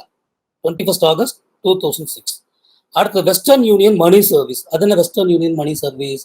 வெஸ்டர்ன் யூனியன் ஒரு கம்பெனி இருக்கு. அவங்க இன் பிட்வீன் டிஃபரெண்ட் கண்ட்ரீஸுக்கு மணி டிரான்ஸ்ஃபர் பண்ணி கொடுக்க முடியும். தனிநபர்கள் அனுப்பக்கூடிய பணங்களை அவருடைய உறவினர்களுக்கோ நண்பர்களுக்கோ கொண்டு போய் சேர்க்கக்கூடிய அந்த சேவை செய்பவர்கள் வெஸ்டர்ன் யூனியன். அவர்களோடு இந்தியா போஸ்ட் நம்முடைய துறையும் ஒரு உடன்படிக்கை ஏற்படுத்தி கொண்டு நம்முடைய அஞ்சலகங்கள் மூலமாக அயல் தேச பண பரிவர்த்தனை செய்து கொடுக்க ஏதுவாக செய்யப்பட்டது. அந்த சர்வீஸ் இன்ட்ரோடியூஸ் பண்ண நாள் தான் வந்து April 2001 இதை லான்ச் பண்ணாங்க. PLI, இப்போ மகராஜன் சார் இவ்வளவு டீட்டெயிலாக எக்ஸ்பிளைன் பண்ணார்ல மிகச்சிறப்பா. அந்த PLI நம்ம நாட்டுக்கு முதல்ல நம்ம இன்ட்ரோடியூஸ் பண்ணது வந்து இன்சூரன்ஸுங்கிறத கொண்டு வந்ததே நம்ம துறை தான். அது அந்த PLI ஸ்கீமை கொண்டு வந்த இயர் வந்து 1884. Correct, 1/2/1984. So sorting letters in rail brought into operation. ரயில்ல போகும்போதே ஸ்டார்ட் பண்ணிக்கிறது, அது ரன்னிங் செக்ஷன் சொல்லுவாங்க. ட்ரெயின்ல போகும்போது ஸ்டார்ட் பண்ணி அந்தந்த இடம் வரும்போது அப்படியே இறக்கி விடுறது. அந்த ஸ்கீம் வந்து கொண்டு வந்தது 1837ல. First automatic telephone exchange. நம்ம துறை வந்து முன்னாடி department of post and telecom P&T இருந்தது. அப்ப இருந்தபோது அங்க டெலிஃபோன் எக்ஸ்சேஞ்ச் எப்போ இன்ட்ரடியூஸ் பண்ணாங்கன்னா 1914 ஃபர்ஸ்ட் மெயில் மோட்டார் வேன் அது வந்து 1905 இங்கிலாந்துல கொண்டு வந்தாங்க. ஏன்னா பிரிட்டிஷ்கார நம்ம ஆண்ட போது தான் நம்முடைய போஸ்ட் சர்வீஸும் நமக்கு இங்க வந்தது. அப்போ ஃபர்ஸ்ட் மெயில் மோட்டார் சர்வீஸ் வாகனம் மூலமாக தபால்களை எடுத்து செல்லும் அந்த வசதி கொண்டு வரப்பட்டது வந்து இங்கிலாந்துல 1905 இன்ட்ரடியூஸ் பண்ணாங்க. ஃபர்ஸ்ட் ஆட்டோமேட்டிக் டெலிஃபோன் வச்சு பார்த்துட்டோம். ஃபர்ஸ்ட் ஏர்மெயில் சர்வீஸ் உள்நாட்டுக்குள்ள மட்டும் தான் நடந்துட்டு இருந்த சர்வீஸை ஏர்மெயில் வான் வழியாகவும் எடுத்து செல்லப்பட்டது வந்து 1911. அடுத்தது VP system, value payable system, அதை இன்ட்ரடியூஸ் பண்ணது 1877. அது என்ன வேல்யூ பேயபிள் அப்படின்னா, நம்ம ஒரு பொருளை ஒருத்தருக்கு அனுப்புறோம், அவர்கிட்ட அந்த பொருளுக்கான பணத்தை நம்ம திரும்ப வாங்கணும். இது ரெண்டு தனித்தனியா இருக்கு. பொருள் அனுப்புறது நம்ம வந்து வழக்கம் போல நம்முடைய இதுல அனுப்புறோம், பணம் அனுப்புறது மணி ஆர்டர். இது ரெண்டையும் இணைச்சு நம்ம பொருள் அனுப்புறோம், அந்த பொருளுக்கான பணத்தை அவர்கிட்ட வாங்கி திரும்ப நம்மகிட்டே கொண்டு வந்து சேர்க்கக்கூடியது. இதுதான் வேல்யூ பேயபிள் சிஸ்டம். இதை இன்ட்ரடியூஸ் பண்ண வருஷம் வந்து 1877. மணி ஆர்டர், பணவிடை, பண அஞ்சல், இதை அனுப்பக்கூடிய இந்த சர்வீஸ் தொடங்கிய ஆண்டு 1880. போஸ்ட் ஆஃபீஸ் சேவிங்ஸ் பேங்க், இன்னைக்கு நம்ம ஃபுல்லா சேவிங்ஸ் துறையில நம்முடைய துறை முன்னோடியா இருந்துட்டு இருக்கு. அதை இன்ட்ரடியூஸ் பண்ண ஆண்டு வந்து 1882. இப்போ மகராஜ் சார் பிஎல்ஐ எக்ஸ்பிளைன் பண்ணார் இன்சூரன்ஸ். அதுல RPLI, ரூரல் போஸ்டல் லைஃப், கிராமிய அஞ்சல் ஆயுள் காப்பீடு, அதை இன்ட்ரடியூஸ் பண்ண வருஷம் 1995. அடுத்தது RMS service, railway mail service, அதை கொண்டு வந்த ஆண்டு 1907. ஏர்மெயில் சர்வீஸ் வந்து 1911. மேக்தூத் அவார்ட், அஞ்சல் துறையில் வேலை பணியாற்றக்கூடிய தொழிலாளர்களுக்கு அவருடைய சேவையை அங்கீகரித்து துறை அளிக்கக்கூடிய மிக உன்னதமான ஒரு அவார்ட், மேக்தூத் அவார்ட், அது இன்ட்ரடியூஸ் பண்ண வருஷம் 1984. ரீட்டைல் போஸ்ட்ங்கிறது வியாபாரம், வணிகம், ஒரு பொருட்களை வித்து கொடுத்தா அதுக்கு நமக்கு கமிஷன், அந்த ரீட்டைல் போஸ்ட் அது இன்ட்ரடியூஸ் பண்ணது ஆகஸ்ட் 2000. கிரீட்டிங் போஸ்ட், கிரீட்டிங்ஸ் அனுப்பக்கூடிய, பல்காக அனுப்பக்கூடிய அந்த சேவை தொடங்கப்பட்டது 6 செப்டம்பர் 2000. 6 செப்டம்பர் 2000 அந்த சேவை தொடங்கப்பட்டது. QMS, குயிக் மெயில் சர்வீஸ், உடனடி அஞ்சல் பரிமாற்றம், அதை கொண்டு வந்த ஆண்டு 1975. Senior citizen scheme 2004. நம்முடைய அஞ்சல் சேமிப்பு திட்டங்கள்ல அது ஒண்ணு. சீனியர் சிட்டிசன் SCSS சொல்லக்கூடிய சீனியர் சிட்டிசன் சேவிங் ஸ்கீம். 60 வயதுக்கு மேற்பட்ட முதியோர்கள் இந்த ஸ்கீம்ல தங்களுடைய பணத்தை போட்டு வைக்கலாம். மிக உன்னதமான திட்டமாக இருந்து கொண்டிருக்கிறது. நல்ல ஒரு ரிட்டர்ன் இன்ட்ரெஸ்டும் கொடுத்துட்டு இருக்காங்க இதுக்கு. ஸோ இது துவங்கப்பட்ட ஆண்டு 2004. நம்முடைய இந்தியன் போஸ்ட் ஆஃபீஸ் ஆக்ட், நம்முடைய அஞ்சல் துறைக்கான அந்த சட்ட வரையறை கொண்டு வரப்பட்ட ஆண்டு 1898. பிரிட்டிஷார் ஆட்சி காலத்திலேயே அந்த சட்டங்கள் அந்த ஆக்டை கொண்டு வரப்பட்டது. PMG's office, post master general office முதல்ல துவங்கப்பட்ட ஆண்டு 1774. பிரசிடென்சி போஸ்ட் ஆஃபீஸ்ல போஸ்ட் மாஸ்டர்ஸ் நியமிக்கப்பட்ட ஆண்டு 1837. அதுக்கு முன்னாடி நம்முடைய அஞ்சல் துறையில பணமாக பெற்றுக்கொண்டுதான் தபாலை அனுப்பக்கூடிய இது இருந்தது. அதுக்கு ஒரு இதாக போஸ்டேஜ் ஸ்டாம்ப் அதை கொண்டு வந்தாங்க. அதை கொண்டு வந்த ஆண்டு 1852. 1852 தான் போஸ்டேஜ் ஸ்டாம்ப் சிஸ்டம் வந்து தபால்களுக்கான அந்த பணத்தை வந்து காசை வந்து ஸ்டாம்ப் மூலமாக செலுத்தக்கூடிய அந்த வசதி கொண்டு வரப்பட்ட ஆண்டு 1852. சர்வீஸ் ஸ்டாம்ப், அரசு துறைகள் தங்களுடைய தபாலை அனுப்புவதற்காக எக்ஸ்க்ளூசிவாக பிரத்யேகமாக கொடுக்கப்பட்டது சர்வீஸ் ஸ்டாம்ப். அந்த சர்வீஸ் ஸ்டாம்ப் ரிலீஸ் பண்ணது 1867. VPP service, value payable post service, அதை இந்தியன் போஸ்ட் டிபார்ட்மெண்ட் கொண்டு வந்தது 1870. இன்சூர்ட் பார்சல் சிஸ்டம், ஒரு பார்சல் அனுப்புகிறோம், அது தொலைந்து விட்டாலோ அல்லது அது களவாடப்பட்டாலோ அல்லது அதுக்கு ஏதாவது ஒரு டேமேஜ் ஏற்பட்டாலோ அப்போ அதை வந்து இன்சூர் பண்ணிக்கக்கூடிய அந்த வசதி, மெதுவாக சொல்றேன்ப்பா, அந்த வசதி கொண்டு வரப்பட்ட அந்த இது வந்து 1878. 1878 முதல்ல போஸ்ட் கார்டு இஷ்யூ பண்ணது வந்து 1879. 1879 மணி ஆர்டர் சிஸ்டம், பணவிடை 1880 நம்ம துறைக்கு கொண்டு வந்தோம். ரிப்ளை போஸ்ட் கார்டு, பதில் அஞ்சல். இப்போ ஒரு போஸ்ட் கார்டு அனுப்புறோம், அவர் தகவல் போய் சேரும். அவர் திரும்ப நமக்கு பதில் போடணும்னா இந்த கார்டோடையே இன்னொரு கார்டு இணைச்சு அனுப்புவோம். அதுதான் ரிப்ளை போஸ்ட் கார்டு. அந்த சிஸ்டம் கொண்டு வரப்பட்ட ஆண்டு வந்து 1884. 1884. Post office savings bank scheme நம்முடைய எல்லாமே கொண்டு வரப்பட்டது 1885.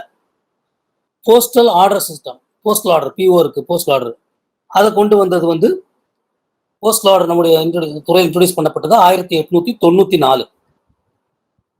Certificate, saving certificate, post forum கேட்டீங்க.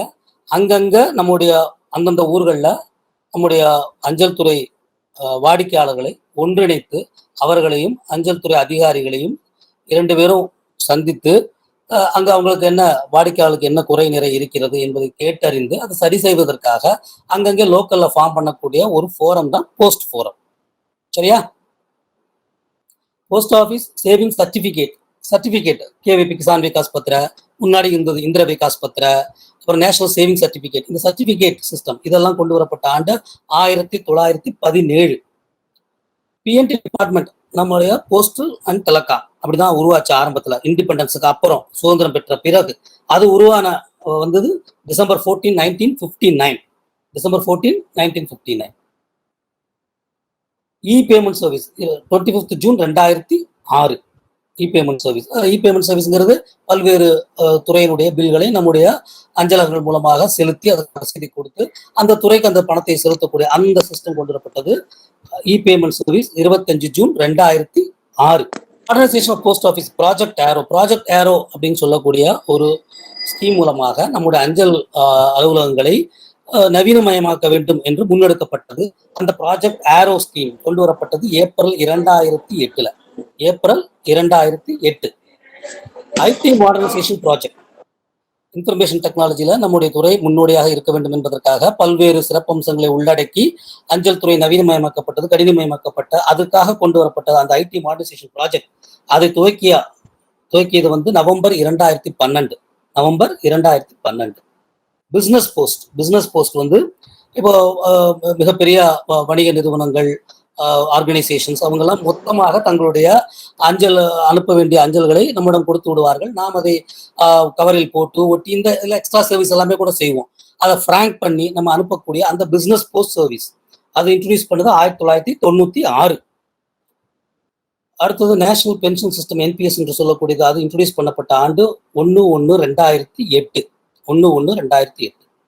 எலக்ட்ரானிக் மணி ஆர்டர் என்று சொல்லக்கூடியது இன்ட்ரடியூஸ் பண்ணப்பட்ட ஆண்டு 10/10/2008. அது வரைக்கும் பணவிட வந்து மணி ஆர்டர் வந்து பிசிக்கல் ஃபார்ம்ல அந்த ஃபார்மே வந்து யாருக்கு அனுப்புறோமோ அந்த அஞ்சலகத்துக்கு சென்று அந்த ஃபார்மில் சம்பந்தப்பட்ட நபர் யார் பணம் பெறக்கூடியவரோ ஒரு கையெழுத்து போட்டு பெற்றுக்கொண்டு இப்படியாக இருந்தது. அதை வந்து கணினிமயமாக்கப்பட்டு எலக்ட்ரானிக் சர்வீஸ் மூலமாக அந்த மணி ஆர்டர் பணவிடை வந்து சம்பந்தப்பட்ட ஊர்களுக்கு எலக்ட்ரானிக் சிஸ்டத்தில் அனுப்பப்பட்டு அங்க பிரிண்ட் எடுத்து கையெழுத்து வாங்கக்கூடிய இந்த முறை வந்து இஎம்ஓ என்று சொல்லக்கூடியது 10/10/2008 இன்ட்ரோடியூஸ் ஆச்சு. முதல்ல போஸ்டேஜ் ஸ்டாம்ப், பென்னி பிளாக் அப்படின்னு சொல்லக்கூடியது, அதுதான் ஃபர்ஸ்ட் வந்த போஸ்டேஜ் ஸ்டாம்ப். அது வந்த வருஷம் வந்து இங்கிலாந்துல 1840 அறிமுகப்படுத்தப்பட்டது. நம்ம நாட்டுல இந்தியாவில் ஃபர்ஸ்ட் வந்த ஸ்டாம்ப் எதுன்னா ஷிண்டே டாக் அப்படின்னு சொல்லக்கூடியது. அது 1852 அறிமுகமாச்சு. இப்போ மை ஸ்டாம்ப்னா என்ன? நம்ம என்ன விருப்பப்படுறோமோ, அதாவது சட்டத்திட்டங்களுக்கு உட்பட்டு எந்த ஒரு நம்முடைய போட்டோ இல்லை நம்ம உறவினர் போட்டோ இல்லை நம்ம இது அந்த போட்டோவை போட்டு ஒரு ஸ்டாம்பாக கொண்டு வரக்கூடிய மை ஸ்டாம்ப் அப்படின்னு சொல்லக்கூடிய இது ஒரு தீம். இந்த தீம் வந்து கொண்டு வரப்பட்ட வருஷம் 2011 இண்டிபெக்ஸ்ல நம்முடைய இந்தியா கேட்டலிக் எக்ஸிபிஷன்ல இன்ட்ரோடியூஸ் ஆச்சு 2011.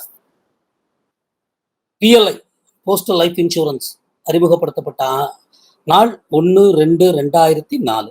RPLI 24/3/1995. Post office bank general rules, பொதுவான நடைமுறைகள் உள்ள அந்த சட்டத்திட்டங்கள் கொண்டு வரப்பட்டது ஃபர்ஸ்ட் டே ஆஃப் ஏப்ரல் 1982. அந்த போஸ்ட் ஆஃபீஸ் சேவிங் ஸ்கீம்லேயே மந்த்லி இன்கம் ஸ்கீம், மாதாந்திர வருமான திட்டம் என்று சொல்லக்கூடியது இருக்கு. 5 வருஷம் அதனுடைய டென்யூர். பல்காக மொத்தமாக ஒரு இன்வெஸ்ட்மெண்ட்டை போட்டுட்டு மாசம் அதில் இன்ட்ரெஸ்ட்டை வாங்கிக்கிறது. அந்த ஸ்கீம் கொண்டு வரப்பட்ட நாள் வந்து 15/8/1987. பிபிஎஃப் பப்ளிக் ப்ராவிடன்ட் ஃபண்ட் அது கொண்டு வரப்பட்ட ஆண்டு, இன்ட்ரோடியூஸ் பண்ணப்பட்ட நாள் 1/7/1968. கேவிபி கிசான் விகாஸ் பத்ரா அது இன்ட்ரோடியூஸ் பண்ண நாள் 1/4/1988. கிசான் விகாஸ் பத்ரன்னா இப்போ என்னுடைய ஸ்கீமுடைய இதுன்னா எப்பவுமே டபுளிங், எவ்வளவு இன்வெஸ்ட் பண்றோமோ அது டபுள் ஆகும்.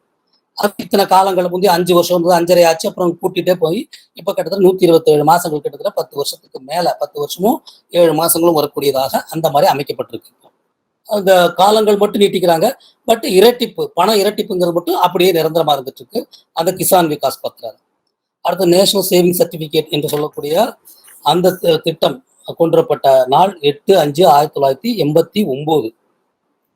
Philatelic deposit account, philatelic deposit அதாவது ஒரு ஆராய்ச்சி நோக்கில் இல்லை ஒரு எஜுகேஷன் பர்பஸ் அந்த மாதிரியாக அஞ்சல் தலைகளை சேகரித்து ஒரு பொழுதுபோக்காகவும் அதே சமயம் அறிவை வளர்த்துக் கொள்வதற்காகவும் பிலாட்டலி என்று சொல்லக்கூடிய அந்த அஞ்சல் தபால் தலைகளை சேகரிக்கக்கூடிய அந்த வசதிக்காக அவர்களுக்கான டெபாசிட் அக்கௌண்ட் ஓபன் பண்ணி அதன் மூலமாக அவர்கள் தேவையான தபால் தலைகளை சேகரிக்கக்கூடிய அந்த வசதி துவங்கப்பட்ட நாள் 1/8/1965.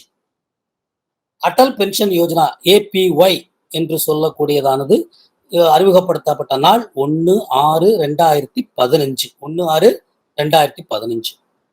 Mail network optimisation project MNOP, நம்முடைய மெயில் எப்படி பரிமாறப்படுகிறது, நம்முடைய மெயில் எப்படி பரிமாறப்படுகிறது, எந்தெந்த திட்டங்கள் எப்படி, ரூட் எப்படி, இது எல்லாத்தையும் ஆப்டிமைஸ் பண்ணி கொடுக்கறதுக்காக அது அந்த ஒரு ப்ராஜெக்ட் கொண்டு வந்தாங்க.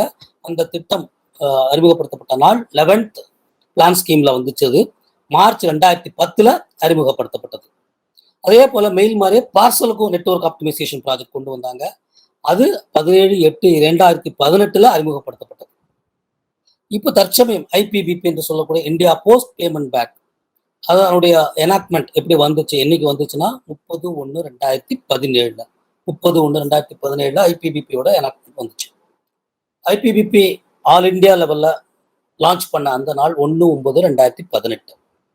International MO money order IMO launch பண்ணது February 2008. நேஷனல் பிலாட்டலிக் மியூசியம், தேசிய பிலாட்டலிக் மியூசியம், அது ஓபன் பண்ணப்பட்டது 6/7/1968. ஸோ இந்தியா போஸ்ட் லோகோ, நமக்கான அந்த குறியீடு இந்தியா போஸ்ட் லோகோ, அதை ரிவைஸ் பண்ணது எப்போன்னா செப்டம்பர் 2008 ரிவைஸ் பண்ணி இப்போ அதுதான் இப்போ நம்முடைய லோகோவா இருந்துட்டு இருக்கு. PNT டிபார்ட்மெண்ட் ஒன்னா இருக்கு, போஸ்ட் அண்ட் டெலிகாம் டிபார்ட்மெண்ட். அது ரெண்டும் பிரிந்த ஆண்டு 1985 போஸ்டல் தனியாக டிபார்ட்மெண்ட் ஆஃப் போஸ்ட் என்றும் டிபார்ட்மெண்ட் ஆஃப் டெலிகாம் என்றும் தனித்தனியாக பிரிந்தன. போஸ்ட் கார்டு இன்ட்ரோடியூஸ் பண்ணப்பட்ட ஆண்டு 1879. இதெல்லாமே இன்ஃபர்மேஷனுக்காக. Information is wealth. ஸோ இதை நிதானமாக கோத்ரூ பண்ணுங்க, இது அத்தனையும் கோத்ரூ பண்ணி மெமரைஸ் பண்ணிக்கோங்க. இதுல கேள்விகள் வரும், ஏன்னா வரலாறு முக்கியம். ரைட்டா? அடுத்தது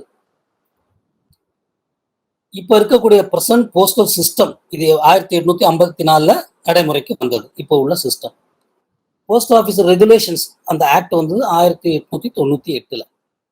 இப்போ தற்சமயம் நாட்டில் இருக்கக்கூடிய total number of post office 1,56,721. அதுல அர்பன் போஸ்ட் ஆஃபீஸஸ், நகர்ப்புறங்கள் இருக்கக்கூடிய அஞ்சலகங்கள் 15,703. ரூரல் போஸ்ட் ஆஃபீஸ் என்று சொல்லக்கூடிய கிராமப்புற அஞ்சலகங்கள், அதனுடைய எண்ணிக்கை 1,41,018. டிபார்ட்மெண்டல் போஸ்ட் ஆஃபீஸ், இதுல துறை ரீதியான அஞ்சலகங்கள், துறைக்கான அஞ்சலகங்கள் 25,409. கிளை அஞ்சலகம் சொல்லக்கூடிய பிரான்ச் போஸ்ட் ஆஃபீஸஸ் 1,31,312. எல்லாமே டேட்டா. ரைட்? ஒரு போஸ்ட் ஆஃபீஸ் தோராயமாக எவ்வளவு ஏரியாவுக்கு, எவ்வளவு மக்களுக்கு அதனுடைய சேவை சென்று சேர்கிறது என்று பார்த்தால் 8,605 பேருக்கு ஒரு போஸ்ட் ஆஃபீஸ் இருக்கு நம்முடைய நாட்டில், ஒரு ஆவரேஜா. அதே போல 6,301 பேர் கிராமப்புறமாக இருந்தால் 6,301 பேருக்கு ஒரு அஞ்சலகம் இருக்கிறது. அதே நகர்ப்புறமாக இருந்தால் 29,299 பேருக்கு ஒரு அஞ்சலகம் என்ற கணக்கிலே ஆவரேஜ் ஒர்க் அவுட் ஆகிறது. ஒரு தோராயமாக ஒரு அஞ்சலகம் எவ்வளவு ஏரியாவுக்கு கேட்டர் பண்ணுது, எவ்வளவு ஏரியாவுக்கு அதனுடைய சேவை சென்று சேர்கிறது என்று பார்த்தால் 20.98 ஸ்கொயர் கிலோமீட்டர், கிட்டத்தட்ட 21 ஸ்கொயர் கிலோமீட்டருக்கு ஒரு அஞ்சலகம் தன்னுடைய சேவையை விஸ்தரிப்பு செய்திருக்கிறது. Integrated parcel processing centre, parcels process பண்றதுக்கு ஒருங்கிணைக்கப்பட்ட முகமைகள் அமைக்கப்பட்டன. அது இது வரைக்கும் எவ்வளவு இருக்குன்னா 12 இருக்கு. Vision to achieve 10% of market share. நம்முடைய விஷன் இப்போ என்னன்னா மார்க்கெட் ஷேர்ல 10% நம்ம பிடிக்கணும். டோட்டல் மெயில் ஆபரேஷன்ஸ்ல 10% நம்ம பிடிக்கணும் அப்படிங்கிறது விஷனா இருக்கு. அது எதுக்குள்ள 2024க்குள்ள. அடிஷனல் ஜெனரல் ஏபிஎஸ் அவர் வந்து எதுக்கு யாருக்கு ஈக்குவல்னா அங்க ஆர்மியில மேஜர் ஜெனரல் என்று சொல்லக்கூடிய அந்த கேடருக்கு ஈக்குவலாக இங்கே அடிஷனல் ஜெனரல் ஏபிஎஸ் என்று இங்கே ஒரு பதவி இருக்கிறது. ஐடி மானிட்டரிங் ப்ராஜெக்ட் முன்னாடியே பார்த்தோம். அது நவம்பர் 2012 அரசாங்கத்தால அப்ரூவ் செய்யப்பட்டது. Project value of IT 2002 IT monitoring project 2012 அறிமுகப்படுத்தப்பட்டதுன்னு பார்த்தோம். அதனுடைய ப்ராஜெக்ட் வேல்யூ அந்த திட்டத்தின் மொத்த தொகை எவ்வளவு அப்படின்னாக்கா 4,909 கோடி ரூபாய், 4,909 crore rupees. டேட்டா சென்டர் இதுக்காக டேட்டா சென்டர் அத்தனை டேட்டாவையும் ஸ்டோர் பண்ணி வச்சு அதுக்கு பாதுகாப்பாக வைக்கக்கூடிய அந்த சென்டர் எங்க அமைக்கப்பட்டிருக்கு மும்பையில். அது 3/4/2013 அது துவங்கப்பட்டது.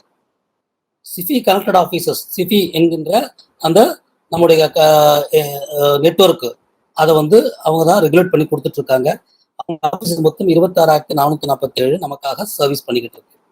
கோர் பேங்கிங் சொல்யூஷன் என்று சொல்லக்கூடிய சிபிஎஸ் ஆஃபீஸர்ஸ் 23,477 ஆஃபீஸ் இன்னைக்கு இதில் இருந்துட்டு இருக்கு. ஏடிஎம் கிட்டத்தட்ட 1000 ஏடிஎம் ஆல் ஓவர் இந்தியா இருக்கு. இன்டர்நெட் பேங்கிங் இன்ட்ரோடியூஸ் பண்ணப்பட்டது 14/12/2018 இன்டர்நெட் பேங்கிங் இன்ட்ரோடியூஸ் ஆச்சு. Mobile banking 15/10/2019. தர்பன் பிஓஸுக்கு அதாவது அவங்களுக்கு டிவைஸ் கொடுத்து அவங்கள ஒர்க் பண்ண வைக்கக்கூடிய அந்த சிஸ்டம் கிட்டத்தட்ட 1,29,157 டிவைசஸ் கொடுக்கப்பட்டிருக்கு. ஏஎம்பிஸ் ஆட்டோமேட்டட் மெயில் ப்ராசஸிங் சென்டர் டெல்லியில இருக்கு, கல்கட்டால இருக்கு. பிஎம்ஏ போஸ்ட்மேன் மொபைல் அப்ளிகேஷன் அது நம்முடைய துறை அதை உருவாக்கி கொடுத்துருக்கு. CEPT centre for excellence in postal technology Mysore அவங்க டெவலப் பண்ணி கொடுத்துருக்காங்க postal mobile application. Electronic clearance of letter boxes நன்யதான் சொல்லக்கூடியது நன்யதா சாஃப்ட்வேர் வந்து இன்ட்ரோடியூஸ் ஆச்சு. மெயில் மோட்டார் சர்வீஸ் 1944 நம்ம நாட்டில் இன்ட்ரோடியூஸ் ஆச்சு. இன்னைக்கு தேதிக்கு total mail motor service units எவ்வளவு இருக்குன்னா 103 யூனிட் இருக்கு ஆல் ஓவர் இந்தியாவில். ஜீவன் பிரமான்ங்கிறது biometric enable service for pensioners. ஓய்வூதியம் பெறுபவர்கள் தங்களுடைய வருஷத்துக்கு ஒரு முறை அவங்க என்ன பண்ணணும், தாங்க உயிரோடு இருப்பதை நிரூபிக்கும் வகையாக நேராக வந்து கையெழுத்து போட்டு இதெல்லாம் நடைமுறை இருந்தது. இப்போ அதை வந்து பயோமெட்ரிக் மூலமாக டிஜிட்டலாக கொண்டு வந்தாச்சு. அதுக்கு பேர் தான் ஜீவன் பிரமான். இது 30/6/2015 அனைத்து தலைமை அஞ்சலகங்களும் அறிமுகப்படுத்தப்பட்டது. பார்சல் டைரக்டர் பார்சலுக்காக தனியாக ஒரு இயக்குநரகம் அது துவங்கியாச்சு. ஏப்ரல் 2018 நடைமுறைக்கு வந்தது. அதுக்காக செப்பரேட் மார்க்கெட்டிங் டிவிஷன் ஏப்ரல் 2019 துவங்கப்பட்டது. இ காமர்ஸ் போர்ட்டல் வணிக நோக்கிலே பொருட்களை வியாபாரம் செய்யக்கூடிய அந்த இ காமர்ஸ் போர்ட்டல் 14/12/2018 துவங்கப்பட்டது. POPSK post office passport Seva Kendra அது 25/1/2017 துவங்கப்பட்டது. 31/12/2020 வரைக்கும் கிட்டத்தட்ட 426 பிஓபிஎஸ்கே சென்டர்ஸ் இருக்கு இந்தியாவில். Aadhaar enable centres 13,352. PNOP parcel optimisation network project 199 ஹப்புங்கிறது ஒரு கான்சன்ட்ரேஷன் சென்டர், அதான் ஹப்னு சொல்லுவோம். 190 ஹப்ஸ்ல இயங்கிட்டு இருக்கு. Main bodies of UPU universal postal union என்று சொல்லக்கூடிய பல்வேறு நாடுகளை ஒன்றிணைத்து ஃபார்ம் பண்ணப்பட்டது யூனிவர்சல் போஸ்டல் யூனியன். அதனுடைய மெயின் பாடிஸ் காங்கிரஸ் ஒன்று இருக்கு, கவுன்சில் ஆஃப் அட்மினிஸ்ட்ரேஷன் அது அட்மினிஸ்ட்ரேஷன் பார்த்து கொள்ளக்கூடிய ஒரு கவுன்சிலாக இருக்கு. போஸ்டல் ஆபரேஷன்ஸ் கவுன்சில் பல்வேறு நாடுகளில் போஸ்டல் ஆபரேஷன்ஸ் ஒன்றிணைத்து அந்த ஆபரேஷன்ஸுக்காக பண்ணப்பட்டது postal operations council. Consultative committee அது இன்டர்நேஷனல் புரோ அதுதான் முக்கியமானது. கன்சல்டேட்டிவ் கமிட்டி பல்வேறு நாடுகளுக்கு இடையே அந்த அஞ்சலக பரிமாற்றங்கள் எப்போ நடைபெற வேண்டும் என்பதை அவர்கள் தீர்மானிக்கிறார்கள். இந்த 4 வகையான கமிட்டி அதுக்குள்ள இருக்கு. மெயின் பாடிஸாக யூனிவர்சல் போஸ்டல் யூனியனுக்குள்ள அடங்கி இருக்கிறது. Department of post India is currently member. எதுல மெம்பரா இருக்கும் நம்ம APPU Asia Pacific postal union என்று சொல்லக்கூடிய ஏபிபியு அப்போ என்று சொல்லக்கூடியதுல 32 நாடுகள் அதுல உறுப்பினர்களாக இருக்கின்றன. அதுல நமது நாடும் ஒரு உறுப்பினர். அதே போல அது நமக்கு வந்து cochair of supply chain integration group and member in governing board. நம்ம மெம்பர் கவர்னிங் போர்டுல ஆட்சி மன்றத்துல நாமும் ஒரு உறுப்பினராக இருந்து கொண்டிருக்கிறோம். அடுத்தது எஸ்எஸ்ஏ சுகன்யா சமிருத்தி அக்கௌண்ட் செல்வ மகள் சேமிப்பு திட்டம் 22/1/2015 அறிமுகப்படுத்தப்பட்டது. நம்ம பிஎம்எஸ்பிஒய் பிஎம்ஜேஜேபிஒய் 2 வகையான இன்சூரன்ஸ் திட்டங்கள் அஞ்சலக சேமிப்பு கணக்கு வாடிக்கைக்காக கொண்டு வரப்பட்டது. 7/9/2015 எல்லா சிபிஎஸ் போஸ்ட் ஆஃபீஸ்லையும் அறிமுகப்படுத்தப்பட்டது. ஏபிஒய் என்று சொல்லக்கூடிய அட்டல் பென்ஷன் யோஜனா 1/12/2015 அதனுடைய அறிமுக நாள்.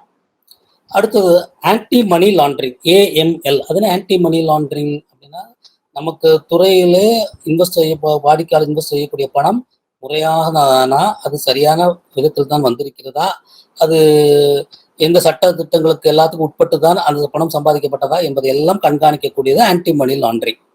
அதுக்கு அது எப்போதுமே கடைபிடிக்கப்பட வேண்டும் என்பது ரொம்ப ஸ்ட்ரெஸ் பண்ணி நம்முடைய துறை சொல்லிக் கொண்டிருக்கிறது. இது த்ரூ ரிசர்வ் பேங்க் நம்முடைய மினிஸ்ட்ரி ஆஃப் ஃபினான்ஸ் இம்ப்ளிமெண்ட் செய்யக்கூடியது. அதை எல்லாரும் கடைபிடித்தாக வேண்டும். யாரெல்லாம் இந்த சேமிப்பு துறையில் ஈடுபட்டிருக்கிறார்களோ அவர்கள் எல்லாம் இது சம்பந்தப்பட்ட அந்த ரூல்ஸ் அண்ட் ரெகுலேஷன்ஸை ஃபாலோ செய்யணும். AML சொல்லக்கூடியது ஆன்டி மணி லாண்டரிங். அடுத்து CFT, combating the financing of terrorism. தீவிரவாதத்தை வளர்ப்பதற்காக நம்முடைய இன்ஃப்ராஸ்ட்ரக்சரை பயன்படுத்தப்படக்கூடாது, நம்முடைய திட்டங்கள் பயன்படக்கூடாது என்பதற்காக அதுக்கு சம்பந்தப்பட்டதான இன்ஸ்ட்ரக்ஷன்ஸ், எதெல்லாம் வாங்கணும், அவங்ககிட்ட ப்ரூஃப் என்ன வாங்கணும், அதை எப்படி நம்ம பாதுகாக்கணும் அப்படிங்கிறது எல்லாத்தையும் கொண்டு வந்தோம் CFT. AML அண்ட் CFTன்னு சொல்லி ரெண்டும் கம்பைண்டாக பொதுவாக சொல்லக்கூடிய வழக்கம்.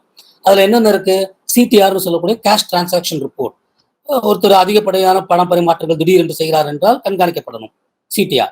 STCR, suspicious transaction report.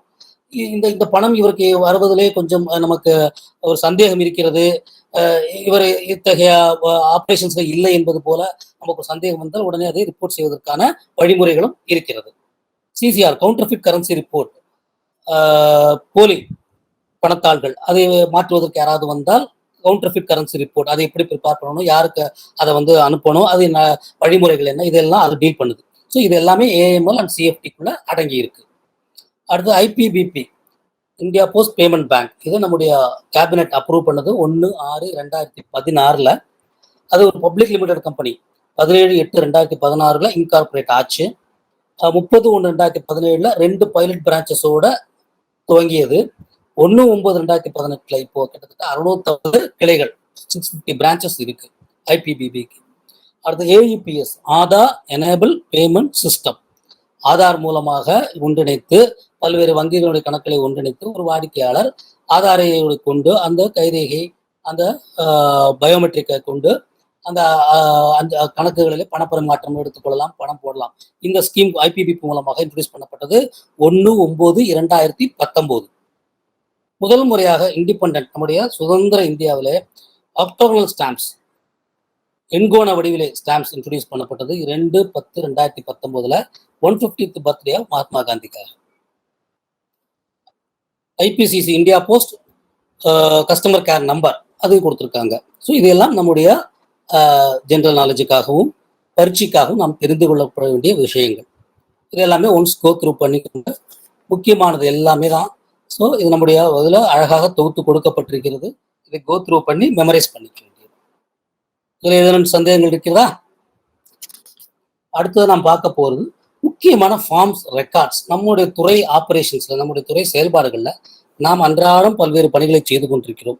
அப்பொழுதெல்லாம் எந்த வகையான ஃபார்ம்ஸ் யூஸ் பண்றது, எதுக்கு எந்த ஃபார்ம் யூஸ் பண்றது, எதுக்கு எந்த ரெக்கார்டை மெயின்டைன் பண்றது, இதையெல்லாம் ஃபுல்லா பார்க்க போறோம். ஃபர்ஸ்ட் MS1 அப்படின்னு சொல்லக்கூடியது போஸ்ட் மாஸ்டர் ஆர்டர் புக். அதனால போஸ்ட் மாஸ்டர் ஆர்டர் புக்னா அவருடைய தன்னுடைய ஆர்டர்ஸ், தன்னுடைய ஆணைகளை பிறப்பித்து அது உத்தரவாக வெளிப்படுத்தக்கூடிய அந்த புத்தகத்துக்கு பேர் order book, post master order book. அது அவருடைய பர்சனல் கஸ்டடியில் இருக்கும். அந்த அஞ்சலகம் அந்த அலுவலகம் சார்ந்த விஷயங்களுக்கு தனக்கு கீழ் பணிபுரிபவர்களுக்கு அவர் போடக்கூடிய உத்தரவுகளை அதன் மூலமாக வெளிப்படுத்துவார், தெரியப்படுத்துவார். ஸோ அது இம்பார்ட்டன்ட் ரெக்கார்ட். அதனுடைய ஃபார்ம் நம்பர் MS1. அடுத்தது MS2 என்று சொல்லக்கூடிய எரர் புக். இது ரொம்ப மிக முக்கியம். நம்ம அன்றாட நம்முடைய அஞ்சலக பணிகளிலே ஏற்படக்கூடிய தவறுகள் என்னென்ன அப்படிங்கிறத நாம ரெக்கார்ட் பண்ணி வச்சுக்கணும். அது இருந்தால் மட்டும்தான் எந்த ஒரு காலத்திலையும் நாம செய்தது சரி என்பதை நிரூபிப்பதற்கான வாய்ப்பு இருக்கும். ஸோ அது எப்போதுமே நாம் அதை பயன்படுத்த வேண்டும், அதை நம்ம பராமரிக்கணும். அந்த எரர் புக் MS2 அப்படின்னு சொல்லக்கூடியது அதனுடைய form number MS2 error book. அடுத்தது hand to hand receipt book. ஒரு அலுவலகத்திலே ஒரு கவுண்டர்ல வேலை பார்க்கக்கூடியவர் தன்னுடைய உள்ள கலெக்ஷனை அந்த ட்ரெஷரருக்கு ஒப்படைப்பார். ஒப்படைக்கும் போது சிஸ்டத்துல இன்னைக்கு ஒப்படைக்கிறோம். அது கூடவே ஹேண்ட் டு ஹேண்ட் ரெசிப்ட் புக்ல அதில் என்ட்ரி போட்டு அவர்கிட்ட ஒரு கையெழுத்து வாங்கி வச்சு பிசிக்கல் ரெக்கார்ட். ரைட்டா? இது எப்போதுமே இருக்கக்கூடியது. இதே போல மெயில் பை கொடுக்கறது, கேஷ்பேக் கொடுக்கறது, என்னெல்லாம் வேல்யூபிள்ஸ் அண்ட் இது கொடுக்குறோமோ இன்பிட்வீன் அஞ்சலக ஊழியர்கள் போஸ்ட் ஆஃபீஸ் அஃபிஷியல்ஸ்க்கு இடையில இதெல்லாம் டிரான்ஸ்ஃபர் பண்றோமோ அது எல்லாமே இந்த ஹேண்ட் டு ஹேண்ட் ரெசிப்ட் புக்ல போட்டு நம்ம கையெழுத்து வாங்கி கொள்ள வேண்டும். ஸோ இது ஒரு முக்கியமான ரெக்கார்டு. MS7 இதனுடைய form number, register number, record number MS7. அடுத்தது MS8 சொல்லக்கூடியது ஆஃபீஸ் ஆர்டர் புக். ஒரு ஆஃபீஸ்ல உள்ள ஆர்டர் புக். அது போஸ்ட் மாஸ்டர் ஆர்டர் புக் வேற, ஆஃபீஸ் ஆர்டர் புக் வேற. போஸ்ட் மாஸ்டர் தன்னுடைய பர்சனல் கஸ்டடியில் வச்சிருந்து அவர் அஞ்சலக அந்த அலுவலக நிர்வாகத்திற்காக போடக்கூடியது. ஆஃபீஸ் ஆர்டர் புக் பொதுவாக அந்த ஆஃபீஸில் உள்ளக்கூடிய அந்த ஆணைகளை பிறப்பிப்பது ஆஃபீஸ் ஆர்டர் புக். அதுல ஆஃபீஸ் ஆர்டர் புக்ல விசிட்டிங் வரக்கூடிய விசிட்டோ அல்லது இன்ஸ்பெக்ஷன் வரக்கூடியவோ கூட அந்த அதிகாரிகள் எழுதி வைத்துவிட்டு போகலாம். இந்த அலுவலகத்து சம்பந்தமான சில குறிப்புகளை எழுதி வைத்துவிட்டு போகலாம். அதே போல அவர் அனுப்பக்கூடிய அந்த விசிட் அல்லது இன்ஸ்பெக்ஷன் ரிப்போர்ட்ஸ் அதுல இருக்கணும் அந்த ஆஃபீஸ் ஆர்டர் புக்ல. அடுத்தது MS9A customs fee assessments by post master. Post master customs என்பது என்ன? ஒரு நாடு விட்டு இன்னொரு நாடுக்கு போகும்போது அவர்கள் விதிக்கக்கூடிய கஸ்டம்ஸ், அந்த அசஸ்மெண்ட் அந்த அதை வந்து MS9A என்கிற ஃபார்ம்ல அது வந்து கொண்டு வரப்பட வேண்டும். Nominal role MS12. நாமினல் ரோல்னா பெரிய அஞ்சலகங்கள்ல யார் யாரெல்லாம் வேலைக்கு வந்திருக்கா, யார் யார் என்னென்னைக்கு எந்தெந்த பிரான்ச் பார்க்குறாங்க அப்படிங்கிறது எல்லாத்தையும் ரெக்கார்டாக வச்சிருக்கக்கூடியதான் நாமினல் ரோல். ஸோ அதனுடைய ஃபார்ம் MS12. மந்த்லி ஸ்டாட்டிஸ்டிக்ஸ் மாதாந்திர கணக்கு, நம்முடைய ஸ்டாட்டிஸ்டிக்ஸ் ஒவ்வொரு பிரான்ச்லையும் எவ்வளவு தபால் எத்தனை வந்தன, எவ்வளவு டெலிவர் ஆச்சு, எவ்வளவு ரிட்டர்ன் ஆச்சு, எவ்வளவு தபால் புக் பண்ணோம், எவ்வளவு மணி ஆர்டர் புக் பண்ணோம், பல்வேறு ஸ்டாட்டிஸ்டிக்ஸ் இதெல்லாம் மெயின்டைன் பண்றதுக்கு ஒரு ஸ்டாட்டிஸ்டிக் ரிஜிஸ்டர் இருக்கு. அது ஃபார்ம் வந்து MS13. Statistical register abstract. அந்த ஸ்டாட்டிஸ்டிக்கல் அப்ஸ்ட்ராக்ட் மாசம் டெய்லி போடுறது எல்லாத்தையும் அப்ஸ்ட்ராக்ட் டோட்டல் பண்ணி போடக்கூடியது அந்த ஸ்டாட்டிஸ்டிக்கல் அப்ஸ்ட்ராக்ட் வந்து MS14. அதே போல ஸ்டாட்டிஸ்டிக்கல் மெமோரண்டம் என்று சொல்லக்கூடியது MS14A. அடுத்து MS15 index to MO receipts. MO money order ரெசிப்ட்களை இண்டெக்ஸ் பண்ணி வைக்கிறதுக்காக வரக்கூடியது MS15. அடுத்தது content of article list foreign list, foreign article வரக்கூடிய அந்த கண்டென்ட்ஸ் ஆர்டிகளுடைய லிஸ்ட் எடுக்கக்கூடியது MS16. Book of post marks அன்றாடம் நம்முடைய அஞ்சலகங்களிலே நம்முடைய முத்திரைகளை நாம் தினமும் நாள் மாற்றி அடிக்கிறோம். அதை வந்து சரியா தான் இருக்கா, மாத்தாம விட்டாங்கன்னா பழைய தேதியிலேயே ஓடிக்கிட்டு இருக்கும். ஸோ அந்தந்த தேதி கரெக்டாக மாற்றி அதை மாத்துறதுக்கான ஒரு ரெக்கார்டாக இந்த ரெக்கார்ட் இது book of post marks MS18 என்று சொல்லக்கூடியது. ஸோ ஒரு அலுவலகத்திலே அஞ்சல் அலுவலகத்திலே என்னென்னலாம் தபால் முத்திரைகள் இருக்கின்றனவோ அது எல்லாத்தையும் தேதியோ மாசமோ ஏதோ மாற்ற வேண்டுமோ அன்றன்றைக்கு கரெக்டாக மாற்றி அதை இந்த புஸ்தகத்துல ஒரு இம்ப்ரெஷன் எடுத்துக்கொண்டு அதை அந்த அஞ்சலக தலைவர் அல்லது யார் அதுக்கான பொறுப்பு ஒப்படைக்கப்பட்டிருக்கிறதோ அவர் அதை தினமும் மேற்பார்வையிட்டு அதற்கு அடையாளமாக அதில் கையெழுத்து போட வேண்டும். MS18 என்று சொல்லக்கூடிய புக் ஆஃப் போஸ்ட் மார்க்ஸ். இது எப்பவுமே விசிட் அல்லது இன்ஸ்பெக்ஷன் வருவாங்க, இந்த புக் எடுத்து பார்ப்பாங்க சரியா தான் செய்யறாங்களா அப்படின்னு. ஏன்னா இதுல சரியா செய்யலைன்னா பல குழப்பங்கள் பின்னால நேரும். அடுத்து போஸ்ட்மேன் புக் இப்போ வந்து போஸ்ட்மேன் புக் இருக்கிறதுல, ஏன்னா இப்போ எல்லாமே டெலிவரி ஸ்லிப்பு மணி ஆர்டர் தான் எடுத்துடுறோம். ஸோ அதுக்கு இடத்துல ஈக்குவல் டு போஸ்ட்மேன் புக் முன்னாடி வந்து புக் ஃபார்மேட்ல இருக்கும். அதுல வந்து தனக்கு ஒவ்வொரு போஸ்ட்மேன் அல்லது GDSTA அவர் வந்து தனக்கு வரக்கூடிய ரிஜிஸ்டர் தபால், ஸ்பீட் போஸ்ட், மணி ஆர்டர் எல்லாத்தையும் என்ட்ரி போட்டுக்கொண்டு அதில் எழுதி எடுத்துக்கொண்டு அட்ரஸ் முதற்கொண்டு தொகை எவ்வளவு எல்லாம் எழுதி எடுத்துக்கொண்டு செல்வார்கள். That is called postman book. அதனுடைய ஃபார்ம் MS27. அடுத்து மெயில் அட்டெண்டன்ஸ் புக். அது எல்லா அஞ்சலகத்திலும் இருக்கும். இன்பிட்வீன் ஆஃபீஸர்ஸ் மெயில் எக்ஸ்சேஞ்ச் நடக்கும் இல்லையா, அப்போ யார் கொண்டு போனா, யார்கிட்ட ஒப்படைச்சா, எந்த அலுவலகத்துல எத்தனை மணிக்கு அப்படிங்கிறதெல்லாம் ரெக்கார்ட் பண்ணி கையெழுத்து போட்டிருப்பாங்க. So it's called mail attendance book. அது MS28. அடுத்தது notice of prescribed fee for professional letter writers MS42. ப்ரொஃபஷனலாக லெட்டர் எழுதக்கூடியவர்களுக்கு அவங்களுக்கு பிரிஸ்கிரைப்டு ஃபீ கொடுத்து இது பண்ணக்கூடிய நோட்டீஸ் அனுப்பக்கூடியது MS42. Register of village postman. கிராமப்புற அஞ்சலக போஸ்ட்மேன் அல்லது GDS அவங்க வந்து யூஸ் பண்ணக்கூடியது ரிஜிஸ்டர் வந்து register of village postman MS85. Visit book of village postman. அந்த வில்லேஜ் போஸ்ட்மேன் வந்து பல்வேறு கிராமங்களுக்கு சென்று தான் தபால் டெலிவரி செய்ய வேண்டும்.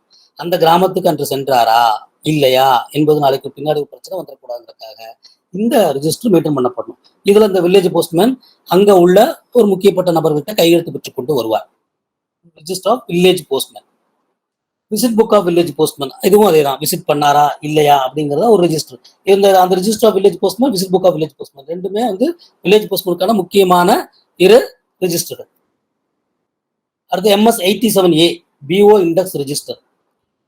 ஒரு கிளைய அலுவலகத்திலே ஆமா MS-85 MS-86 ரெண்டுமே வித்தியாசமானது.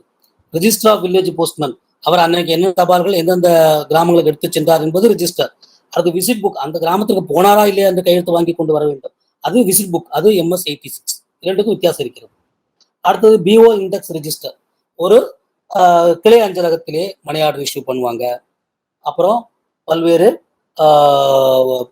சேமிப்பு கணக்கு வழக்குகளிலே அதோட டிரான்சாக்ஷன்ஸ் நடக்கும் இல்லையா, இது எல்லாமே. இப்போ அந்த புது கணக்கு தொடங்கினா அதுக்கு SB-26 கொடுப்பாங்க. ஒரு RPLI போட்டாக்கா அதுக்கு RPLI ரெசிப்ட்ல இருந்து அது ஒன்று இஷ்யூ பண்ணுவாங்க. ஸோ இந்த இண்டெக்ஸ் இதை யார் சப்ளை பண்ற அந்த ரெசிப்ட்ஸை, மேனுவல் ரெசிப்ட்ஸை HOல இருந்து SOக்கு வந்து SO மூலமாக BOக்கு வரும். அப்போ அந்த அந்த இண்டெக்ஸ் ரெஜிஸ்டர் இப்போ 1லேருந்து 5 வரைக்கும் இன்னைக்கு வந்து இஷ்யூ பண்ணியிருக்காங்க அப்படின்னா அதை வந்து இண்டெக்ஸ் இங்கே SOல மெயின்டைன் பண்ணி அந்த 1 to 5 எத்தனை இஷ்யூ பண்ணப்பட்டது, அந்த ரிஜிஸ்டர் அந்த ரசீதுகள்லாம் சீரியல் அடுத்தடுத்து வரிசையாக வருகிறதா, எந்த பிரேக்கும் இல்லையா, தவறுதலாக பயன்படுத்தப்படவில்லையா என்பதில் கண்காணிப்பதற்காக உபயோகப்படக்கூடியதான் பிஓ இண்டெக்ஸ் ரெஜிஸ்டர் MS-87A. அடுத்தது இயர்லி வில்லேஜ் ரிட்டர்ன் MS-88. ஒரு இப்படி எத்தனை தபால்கள், சாதாரண தபால்கள் எத்தனை வந்தன என்று ஒரு கிராமங்களிலே எவ்வளவு போடப்படுகிறது, எவ்வளவு டெலிவரி ஆகுது என்பதை கணக்கெடுத்து வைத்திருக்கக்கூடியதான் இயர்லி வில்லேஜ் ரிட்டர்ன் MS-88. அதே போல SOக்கள் என்று சொல்லக்கூடிய கிளை அஞ்சலகங்கள் பெரும்பாலும் அர்பன் ஏரியாக்கள் இருக்கும். அதுக்கு வந்து ஆஃப் இயர்லி ரிட்டர்ன் இருக்கும். எல்லா தபால்களையும் எண்ணி எடுத்து ரகம் வாரியாக பிரித்து அதுக்கு ஒரு ஸ்டாட்டிஸ்டிக்ஸ் எடுத்து அனுப்ப வேண்டும். அது ஆஃப் இயர்லி ரிட்டர்ன். இது வில்லேஜ் கிராம மக்களுக்காக அந்த கிராமத்துல எவ்வளவு தபால்கள் போஸ்ட் ஆச்சு, எவ்வளவு டெலிவரி ஆச்சு என்பதெல்லாம் அது ஒரு தயாரித்து அனுப்பணும் MS-88 என்ற ஃபார்மட்டிலே. எல்லா அஞ்சல் அலுவலகங்களும் எல்லா அலுவலகங்களும் கம்ப்ளைண்ட்ஸ் அண்ட் சஜஷன் புக் இருக்கும். வாடிக்கையாளர்கள் தங்களுடைய கம்ப்ளைண்ட்ஸோ அல்லது நம்ம துறைக்கு கொடுக்க வேண்டிய சஜஷன் எதுவாக இருந்தாலும் அதில் பதியப்பட வேண்டும், படலாம். அதுக்கான அந்த ரிஜிஸ்டருடைய நம்பர் வந்து MS-94. இது கட்டாயம் எல்லா அலுவலகத்திலும் இருக்கும். வரக்கூடிய விசிட் அல்லது இன்ஸ்பெக்ஷன் வரக்கூடிய அதிகாரிகள் இதை பார்ப்பார்கள். பார்த்ததற்கு அடையாளமாக அவர்கள் ஒப்புதல் கையொப்பமிட்டு விட்டு செல்வார்கள். அதுல எந்த கம்ப்ளைண்ட்ஸ் சஜஷன் இருந்தாக்கா அதுக்கு என்ன ஆக்ஷன் எடுத்திருக்கோம் என்பதையும் அவர் ரிவ்யூ செய்வார்கள். ஸோ இது MS-94. அடுத்து bill for registered newspaper fortnightly. 15 நாட்கள் ஒரு முறை ரிஜிஸ்டர்ட் நியூஸ் பேப்பர் போஸ்ட் பண்றாங்க இல்லையா, அதாவது பதிய பெற்ற நியூஸ் பேப்பர்கள் அது நம்ம துறை மூலமாக அனுப்பப்படுவாங்க. அவங்களுக்கு பில் ப்ரொடியூஸ் பண்ணணும். அந்த பில் என்ன ஃபார்மேட்ல இருக்கணும், MS-98. அடுத்து monthly statement on bill for registered news paper. இது ஃபார்ட்நைட்லி பில்லுக்கு MS-98. MS-99 monthly statement. ஒரு மாதம் முழுவதும் அந்த பர்டிகுலர் நியூஸ் பேப்பர் எவ்வளவு என்னன்னைக்கு எவ்வளவு போஸ்ட் ஆச்சு, என்ன சார்ஜஸ் எல்லாமே நோட் பண்ணக்கூடியது MS-99. அடுத்து MS-104 புக் ஆஃப் இன்ஃபர்மேஷன். ஒவ்வொரு அலுவலகத்திலும் இருக்கும். இது எல்லா அஞ்சல் அலுவலகத்திலும் இருக்கும் புக் ஆஃப் இன்ஃபர்மேஷன். அந்த அஞ்சல் அலுவலகம் சம்பந்தப்பட்ட அனைத்து தகவல்களும் அது பதிய பெற்றிருக்கும். MS-104 என்பது அந்த ரெஜிஸ்டருடைய எண். MS-104 book of information. குறிப்பிட்ட அஞ்சலகம் எப்பொழுது தொடங்கியது, அந்த அஞ்சலகங்கள் என்னென்ன சேவைகள் கொடுக்கப்படுகின்றன, என்னென்ன மாற்றங்கள் ஏற்படுது, எல்லாமே அந்த அலுவலகம் சம்பந்தப்பட்ட இன்ஃபர்மேஷன் எல்லாமே அதுல இருக்கும். அடுத்தது மெயில் லிஸ்ட் M1A என்று சொல்றது மெயில் லிஸ்ட். இப்போ நமக்கு செக்ஷன்ல இருந்து நமக்கு போட்டு அனுப்புறாங்க, அதுக்கு அதான் மெயில் லிஸ்ட். என்னென்ன பேக்ஸ் இருக்கு, அதில் டியூ பேக்ஸ் இருக்கு, அன்டியூ பேக்ஸ் இருக்கு. டியூ பேக்ஸ்ல கட்டாயம் வர வேண்டியது, அடுத்தது கேஷ்ல வரக்கூடியது. ஸோ அதெல்லாம் ரகம் வர பிரித்து அதை லிஸ்ட் போட்டு அனுப்புவாங்க. அதுதான் M1A. நம்ம போடுறதும் அதேதான் M1A. மெயில் லிஸ்ட்டுக்கு வந்து ஃபார்மேட் வந்து M1A. அடுத்து receipt of details of bag M3. என்னென்ன வகையான பைகள் பெறப்பட்டன, அஞ்சலக பைகள் என்ன வகை, ரிஜிஸ்டர்ட் பேக்கா, ஸ்பீட் போஸ்டா, பார்சலா, என்ன வகையான பைகள், இதுக்கெல்லாம் தர வகையாக பிரித்து அதை ஒரு ஃபார்மேட்ல ரெஜிஸ்டர் செய்து கொள்ள வேண்டும். அது M3 என்கின்ற அந்த ஃபார்மேட்.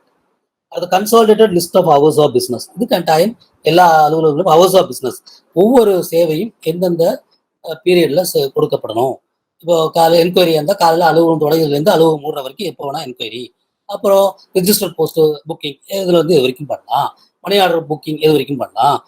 அஞ்சலக சேமிப்பு கணக்கு பண பரிவர்த்தனைகள் எத்தனை மணிக்கு எத்தனை வரைக்கும் பண்ணலாம். இது ஒவ்வொரு அலுவலகத்துக்கும் இந்த அனைத்து சேவைகள் அவர் அந்த அலுவலகம் வழங்கக்கூடிய அனைத்து சேவைகளும் எந்தெந்த காலகட்டங்களில் வழங்கப்படும் ஒரு நாளிலே என்பது தெளிவாக குறிப்பிடப்பட்டிருக்க வேண்டும். அதுதான் பிசினஸ் ஹவர்ஸ் ஆஃப் பிசினஸ் என்று சொல்லக்கூடியது. அது M6 என்கின்ற ஃபார்மேட்ல இருக்க வேண்டும். Hours of transaction M6A. எந்தெந்த ஹவர்ஸ்ல இருக்கக்கூடியது M6. அதனுடைய துணை இது M6 உடைய துணை M6A. Due mail and sorting list M9. என்னென்ன ஒரு அஞ்சல் அலுவலகத்துக்கு என்னென்ன மெயில் வர வேண்டும், இவர்கள் என்னென்ன மெயில் கட்ட வேண்டும், என்னென்ன பை கட்ட வேண்டும், அதை எப்படியாக சார்ட் செய்திருக்க வேண்டும். இது வந்து டியூ மெயில் டிஎம்எஸ்எல் என்று சொல்லக்கூடிய due mail and sorting list எல்லா அஞ்சல் அலுவலகத்துக்கும் கொடுக்கப்பட்டிருக்கும். அந்தந்த கோட்ட நிர்வாகங்கள் மூலமாக கொடுக்கப்பட்டிருக்கும். ஸோ இது ஃபார்மட் M9ல இதுக்கு ரிஜிஸ்டர் நேம் வந்து M9.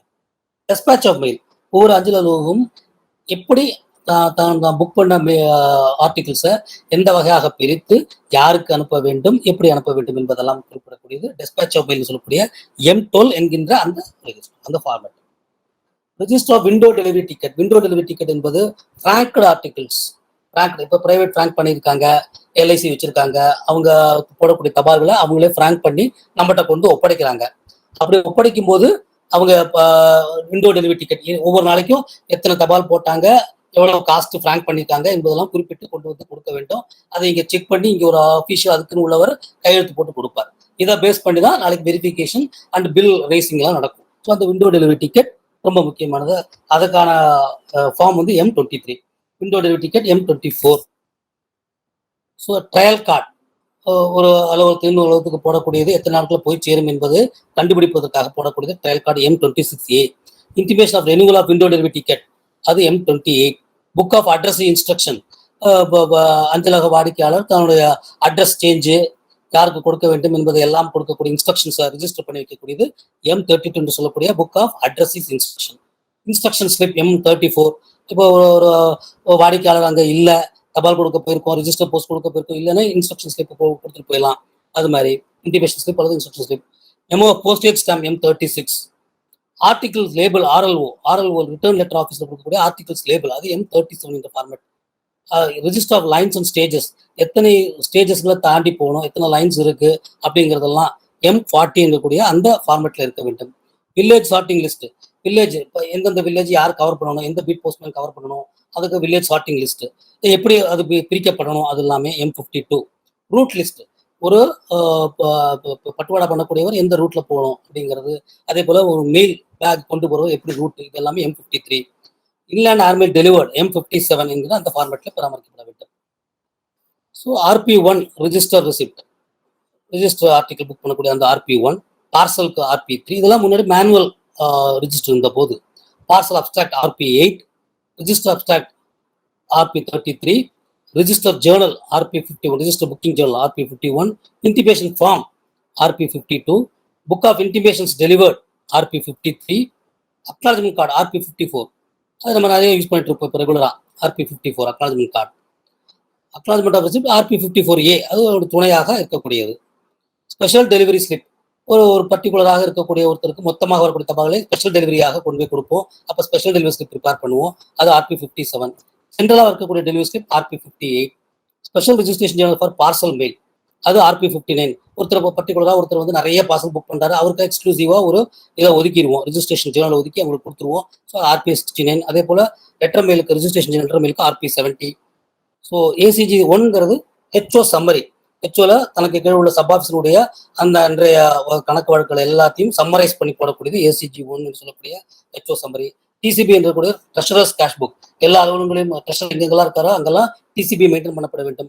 என்னென்ன வகையில வரவு வந்தது, என்னென்ன வகையில் செலவாச்சு எல்லாத்தையும் குறிப்பிட்டிருப்பார்கள்.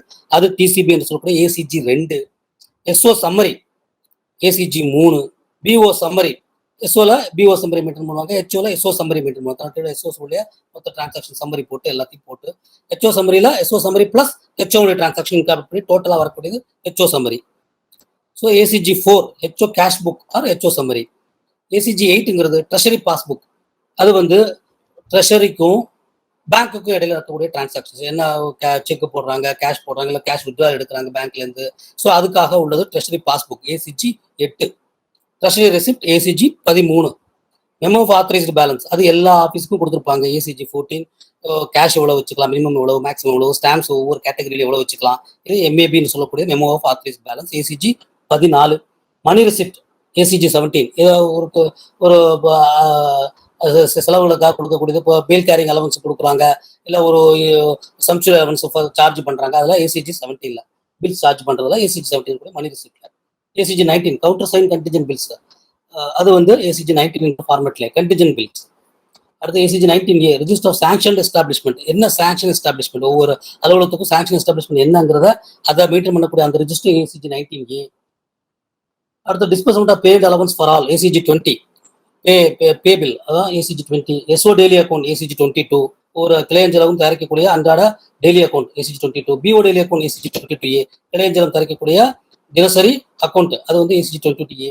அக்யூட்டன்ஸ் ரோல், கையெழுத்து போட்டு வாங்குவோம்ல அக்யூட்டன்ஸ் ரோல், சம்பளம் பணப்பட்டுவாடா பண்றதுக்கு, அதெல்லாம் ஏசிஜி 24ல. Road establishment ACG 25. Mails carrying அந்த வேன்ஸ் அதுக்கு உண்டான செலவுகள் எல்லாமே அந்த அந்த அந்த ரிஜிஸ்டர் வந்து ACG 25. Register of cheques receive and clear ACG 28. எல்லா அலுவலகத்திலையும் மெயின்டைன் பண்ணணும், என்னென்ன செக் வந்தது, எது கிளியர் ஆச்சு, என்ன செக் எங்க அமைச்சிருக்கோம், இது ரெக்கார்டு அதில் இருக்கும் ACG 28. Overtime allowance bill அதுக்கு format ACG 37. Outstation allowance அதுக்கான ஃபார்மட் ஏசிஜி 38. இதான் ரிஜிஸ்டர் இருக்கு. Letter postage account ACG 45. Unpaid postage abstract, unpaid அல்லது அண்டர்பெய்ட் ரெண்டுக்குமே ACG 45. Memorandum of prepayment of postage, சில பேர் ப்ரீபேமெண்ட் கொடுத்துருப்பாங்க போஸ்டேஜை, முன்னாடியே பணத்தை கட்டியிருப்பாங்க, ஸோ அதுக்கு மெமோரண்டம் அது ACG 46. Receipt of cash paid cash அது வந்து ஏசிஜி 47. அட்வான்ஸ் ரெஜிஸ்டர் முன்பணம் கொடுத்துருப்பாங்க, பண்டிகை கால முன்பணம் அது இது எதுக்கு கொடுக்குறோமோ அதுக்கு ஏசிஜி 40. ஏசிஜி 60 என்கின்ற அந்த ஃபார்மேட்ல மெயின்டைன் செய்யப்படணும். இஎம்டி ஏர்னஸ் மணி டெபாசிட், ஒரு கான்ட்ராக்ட் எடுக்கிறாங்க அப்படின்னா இஎம்டி கட்டுவாங்க, ஸோ அதுக்கான ஃபார்மேட்ல ஏசிஜி 67 என்ற அந்த இதில் ஃபார்மேட்ல மெயின்டைன் பண்ணணும். Register of buildings and lands, அரசு துறையிடம் உள்ள கட்டடங்கள் நிலங்கள் என்னென்ன என்பதெல்லாம் ஏசி 69 என்ற ஃபார்மேட்ல அந்த ரெஜிஸ்டர்ல மெயின்டைன் பண்ணணும். நம்ம மந்த்லி கேஷ் பேலன்ஸ், மாதாந்திர கேஷ் பேலன்ஸ் என்னங்கிறது மெயின்டைன் பண்ணக்கூடிய அந்த இது வந்து ACG 84. ACG 90 customs duty collection schedule, எவ்வளோ கஸ்டம்ஸ் டியூட்டி எந்தெந்த நாளில் எங்கெங்கேருந்து கலெக்ட் ஆச்சு, இதனுடைய ஷெட்யூல்ஸ் எல்லாமே போடக்கூடியது ACG 90. Bill for provisional pension, gratuity இப்போ எல்லாம் ரிட்டையர் ஆன உடனே ப்ரொவிஷனல் பென்ஷன் கொடுப்பாங்க, அதுக்கப்புறம் ஃபைனலைஸ் ஆனதுக்கப்புறம் ஃபைனல் பென்ஷன் வரும். இப்போ ப்ரொவிஷனல் பென்ஷனுக்கு அதுக்கான பில் வந்து ஏசிஜி 108. ரெமிட்டன்ஸ் அட்வைஸ், ஆர்ஏ என்று சொல்லக்கூடிய ரெமிட்டன்ஸ் அட்வைஸ், ஒரு ஹெச்ஓ வந்து இன்னொரு ஹெச்ஓக்கு டிரான்ஸ்ஃபர் ஆகி போகுது, அப்போ இங்கேருந்து எவ்வளோ டிரான்ஸ்ஃபர் ஆச்சு அதுக்கான அட்வைஸ் அதுக்கு அக்னாலஜ்மெண்ட் எல்லாம் மெயின்டைன் பண்ணக்கூடியது ACG 154. PA3 SO daily account balance noted recorded ஹெச்ஓல மெயின்டைன் பண்ணக்கூடியது PA3.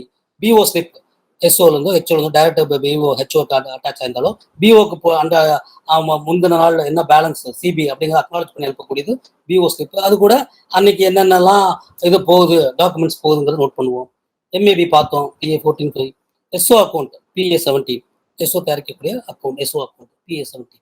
ஸோ இது எல்லாமே நம்ம வேரியஸ் ஃபார்ம்ஸ் அல்லது ரெஜிஸ்டர்ஸ் எல்லாமே முக்கியமானது. ஒன்ஸ் கோ த்ரூ பண்ணீங்கன்னா எது என்னென்னக்கானதுங்கிறது உங்களுக்கு பிடிபடும். அதையும் ஒரு தடவை ஞாபகம் வச்சுட்டீங்கன்னா அந்த ஃபார்ம் நம்பரும் ஞாபகம் வச்சுட்டா ஈஸியாக இருக்கும். சரியா? அடுத்து GSPR government savings recommend rules, அது வந்து GSPR 1ங்கிறது அக்கௌண்ட் ஓப்பனிங் ஃபார்ம், GSPR 2ங்கிறது பேயின் ஸ்லிப். இப்போ GSPR இதுக்கெல்லாம் முந்தி வேற நம்பர் இருந்தது, SB 103ங்கிறது பெயின் ஸ்லிப்பாக இருந்தது, இப்போ GSPR 2. GSPR 3ங்கிறது வித்ட்ராயல் அல்லது லோனுக்கு, 4ங்கிறது பாஸ்புக்கு, 5ங்கிறது டிரான்ஸ்ஃபர் ஆஃப் அக்கௌண்ட், ஒரு அக்கௌண்ட் டிரான்ஸ்ஃபர் பண்ணுறதுக்கு அந்த ஃபார்மேட் அந்த இது வந்து GSPR 5. இப்போ GSPR 6 எக்ஸ்டென்ஷன் ஆஃப் அக்கௌண்ட், ஒரு அக்கௌண்ட் எக்ஸ்டென்ட் பண்ணுறதுக்காக உள்ள ஃபார்மேட்டு. பிளட்ஜிங் ஆஃப் அக்கௌண்ட், ஒரு அக்கௌண்ட் பிளட்ஜ் பண்ணுறதுக்கு GSPR 7. ப்ரீமெச்சூர் க்ளோஷர், முன்கூட்டியே ஒரு அக்கௌண்ட்டை க்ளோஸ் பண்ண மாதிரி இருந்தால் அதுக்கான ஃபார்ம் வந்து GSPR 8. ஃபைனல் க்ளோஷர், மெச்சூரிட்டி போது க்ளோஷர் பண்ணுறதுக்கு GSPR 9, அதான் ஃபார்ம் அதுக்கு. நாமினேஷன் ஃப்ரெஷ்ஷாக இருந்தாலும் சரி சேஞ்சாக இருந்தாலும் சரி கேன்சல் பண்ண எல்லாத்துக்கும் GSPR 10. டெத் கிளைம் அதுக்கான ஃபார்ம் வந்து GSPR 11. Authorisation of operation of account, ஒருத்தர் ஒரு பவர் ஆஃப் அட்டானி மாதிரி கொடுத்து ஆப்ரேட் பண்ணுற கொடுக்கக்கூடிய ஆத்தரைசேஷன் வந்து GSPR 12. அஃபிடவிட்டுக்கு வந்து GSPR 13. லெட்டர் ஆஃப் டிஸ்க்ளைமருக்கு GSPR 14. இண்டெமிட்டி பாண்ட் அதுக்கு வந்து GSPR 15. ஸோ இதெல்லாம் வேரியஸ் ஃபார்ம்ஸ். அது கூட ஃபார்ம் 15G 15H, இது ரெண்டும் இன்கம் டேக்ஸ் டிபார்ட்மெண்ட் ப்ரிப்பேர் பண்ண ஃபார்ம் 15G and 15H. அது வந்து 15G வந்து declaration of form for TDS for below 60 years of age. 60 வயசுக்கு கீழே உள்ளவங்க எங்களுக்கு TDS பிடிக்க வேண்டாம், நாங்கள் வந்து டைரெக்டாக நாங்கள் வந்து ரிட்டர்ன்ஸ் ஃபைல் பண்ணி அங்கே பார்த்துக்குறோம் அப்படிங்கிறது 15G. 60 வயசுக்கு மேலே உள்ளவங்க கொடுக்கக்கூடியது 15H. ஸோ இதெல்லாம் தான் வேரியஸ் ஃபார்ம்ஸ் நம்முடைய இதில் இருக்கக்கூடியது. ஸோ இவ்வளோ விஷயங்கள் நம்ம இன்னைக்கு கவர் பண்ணியிருக்கோம். ஓகே, இம்பார்ட்டன்ட் ஈவெண்ட்ஸ் என்ன, வேரியஸ் இது என்ன, ஃபார்ம்ஸ் அந்த இது என்ன, எல்லாமே நம்ம இன்னைக்கு பார்த்துருக்கோம். எதுவும் டவுட்ஸ் இருக்கா? எல்லாமே ஸ்ட்ரெயிட் ஃபார்வர்டு இதுதான், எல்லாமே மெமரைஸ் பண்ணிக்க வேண்டியது, ஞாபகப்படுத்திக்க வேண்டியது நீங்கள், அதாவது என்னென்ன எதுக்கு அது ஃபார்ம் நம்பரை ஞாபகம் வச்சுன்னா ஈஸியாக இருக்கும், வேற ஒன்றும் இல்லை. ஜஸ்ட் ஒரு இதுதான் ப்ரஷ்அப் தான், ஜென்ரல் நாலேஜ். ஸோ இதுல இருந்தும் கேள்விகள் வரும். Okay, thank you very much. Thank you Venkat. Thank you very much. Okay, Good sir. night. Good night. Thank you, sir. Good Thank you, night. sir. Good night, sir. Good